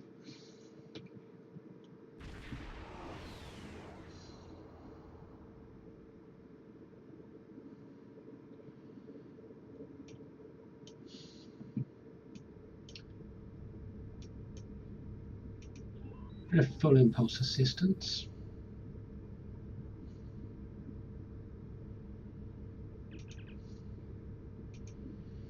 Welcome to K7. Would you like to dock? Yes, I would, because I've still got a mission to turn in. I like the old style transport effect around him all the time, even though he's using new transporters. Use K7 computers to analyze scan data. Where are these computers that I'm supposed to be using?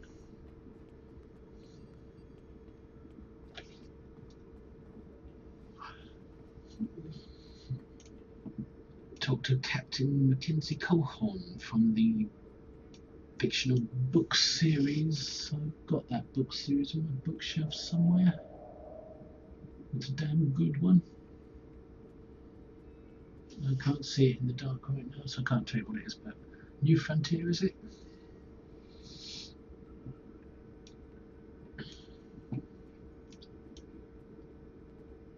Anyway, analyze scan data.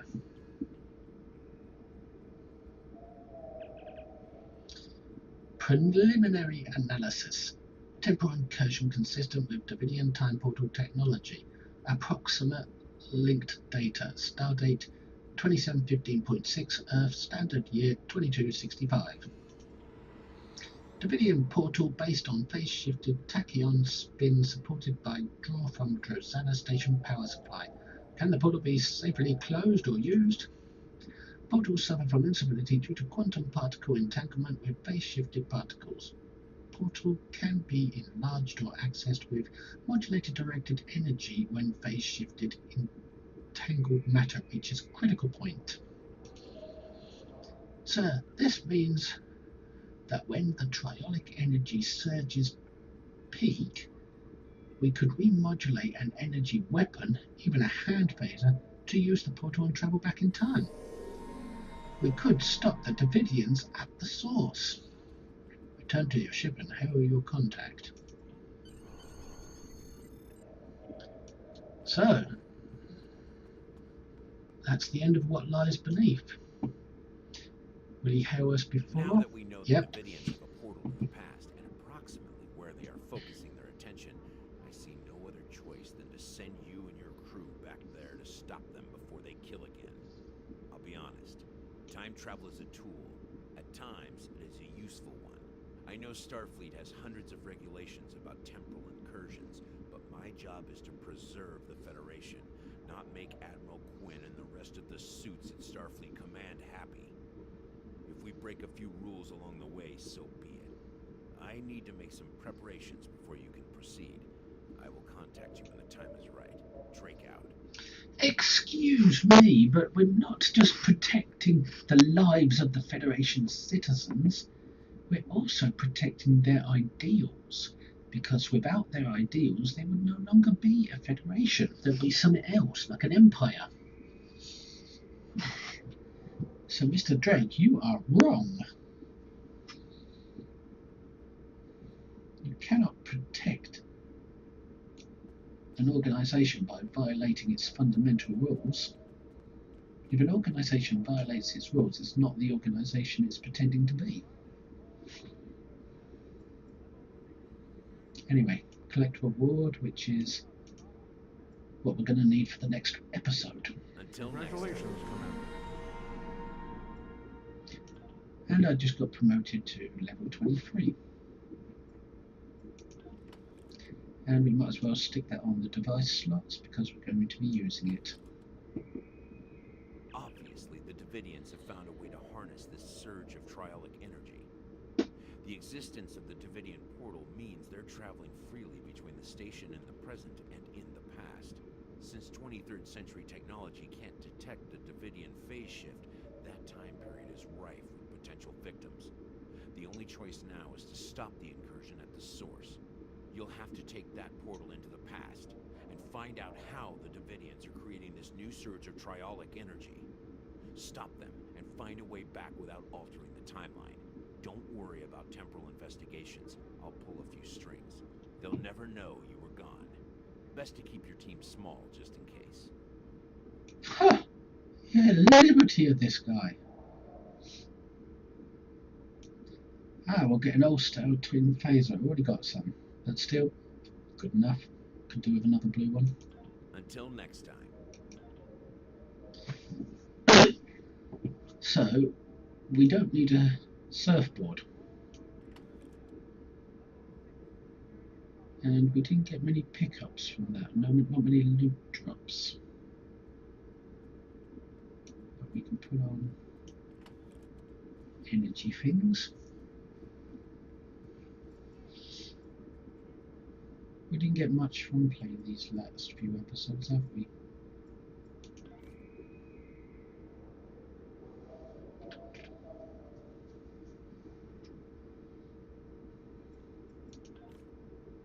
There's nothing better to put on these guys.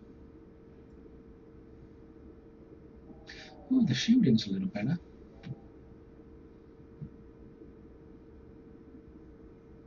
That armor might turn out to be better. Because it's got more things going on.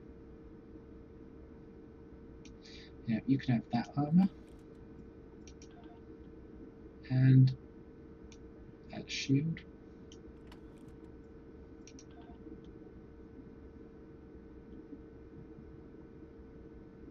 And maybe I should give you those weapons as well. Nope, nope, nope.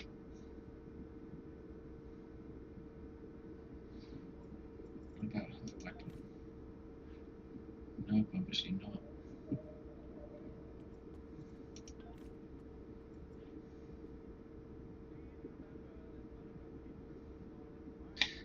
It's the same weapon, it's just one's a higher mark but a lower rarity. And one's got the Crit H mod. So I think I'll leave that the way it is.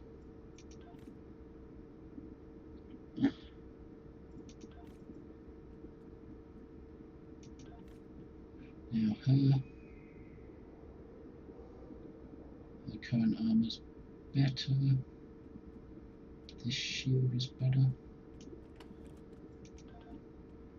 And the weapon's good enough because she seems to like a minigun.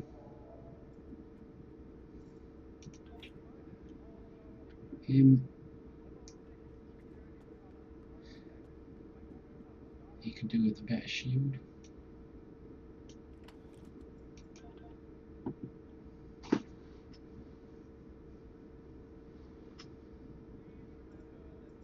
with the same weapon.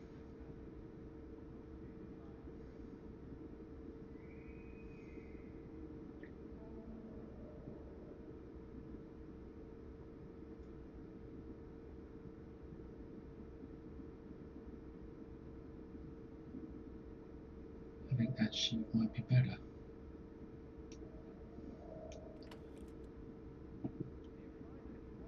As for weaponry, he's fine the way he is.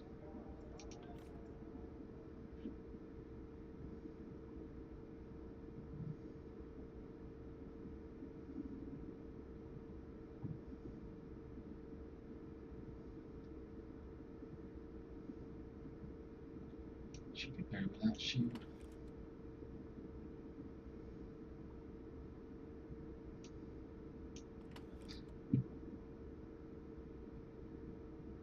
There's that traveling wave thing that I just put in my device slot. This thing. Now I'm going to move it so it goes up there, that goes there. What was there? There's a gap there.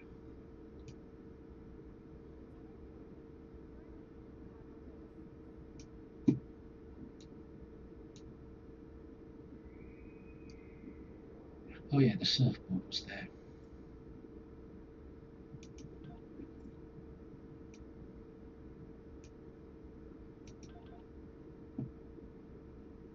Okay, so all this looks good.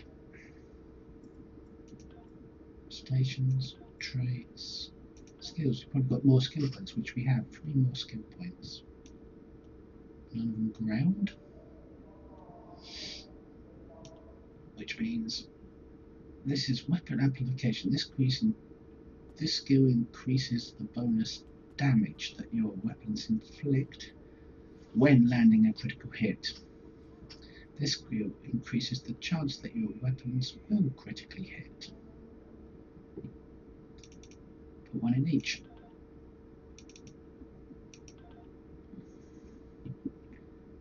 Shield hardness, shield regeneration, damage control.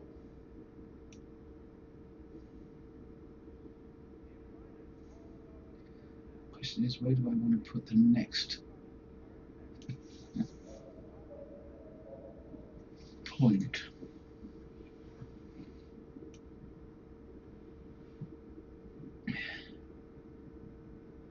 Well, I'm going to max out this guy on the tactical side because he's a tactical officer.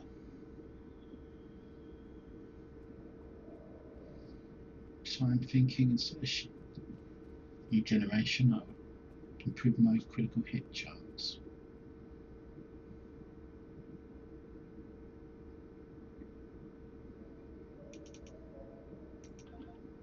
There we go. I can't promote anyone, can I? No.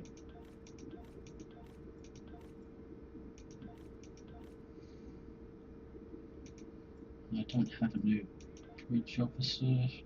Nope. Let's see what we got with this.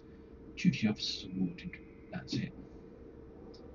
So for level 24, we're going to get Commander Ground Ability, Tactical Initiative. And more bridge officer. Ah, so that's why we've got a spare slot.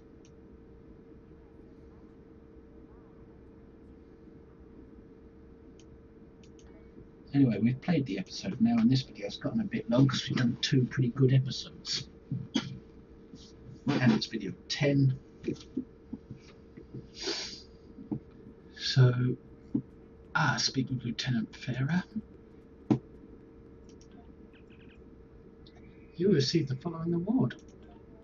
More duty officers. That's good. Just hailed me to tell me that he's given me 3 more duty officers. So now my roster is 56 out of how many? 56 officers.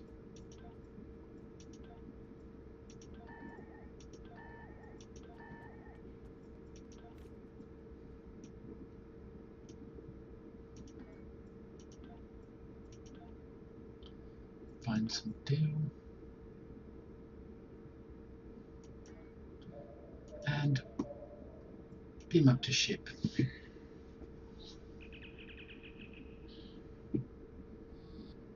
I like that he uses the old communicator.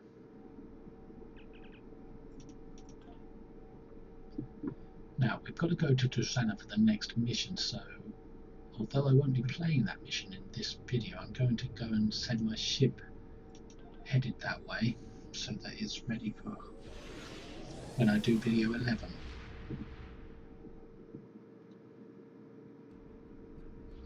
So I'm just going to park him outside of Drozana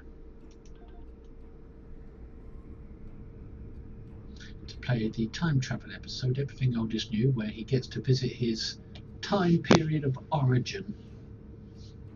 For the first time since he entered the future, he gets to go back.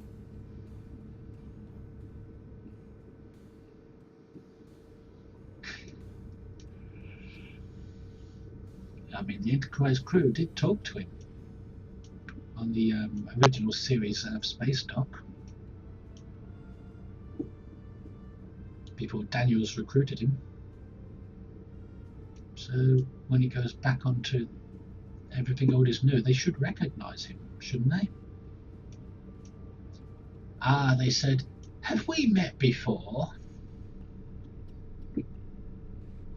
And then they realised that I hadn't reached that point in time where I'd met them on this station.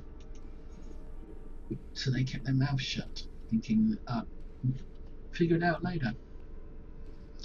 This time it'd be my turn to ask them, have we met before? And they won't even know.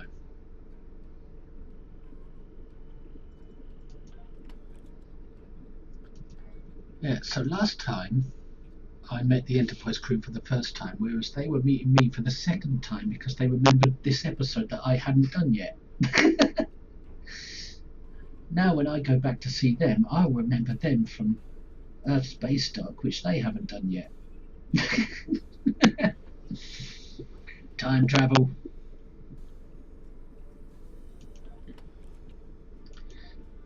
Right, just to be thorough,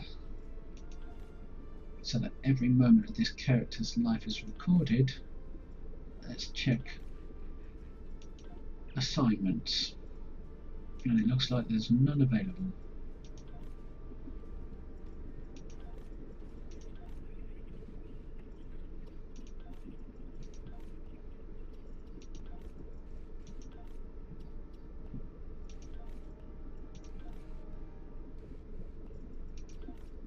Absolutely none.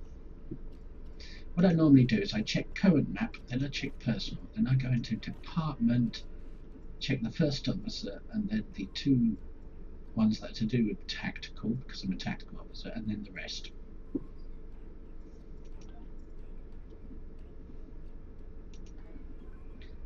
Anyway, I guess that's it for this video. It's been a long video this time, but thanks for watching part 10, and hope you will watch the other parts as well. Part 11 coming whenever I can be bothered to make it. Please hit that subscribe and like and comment. Thank you very much. Bye.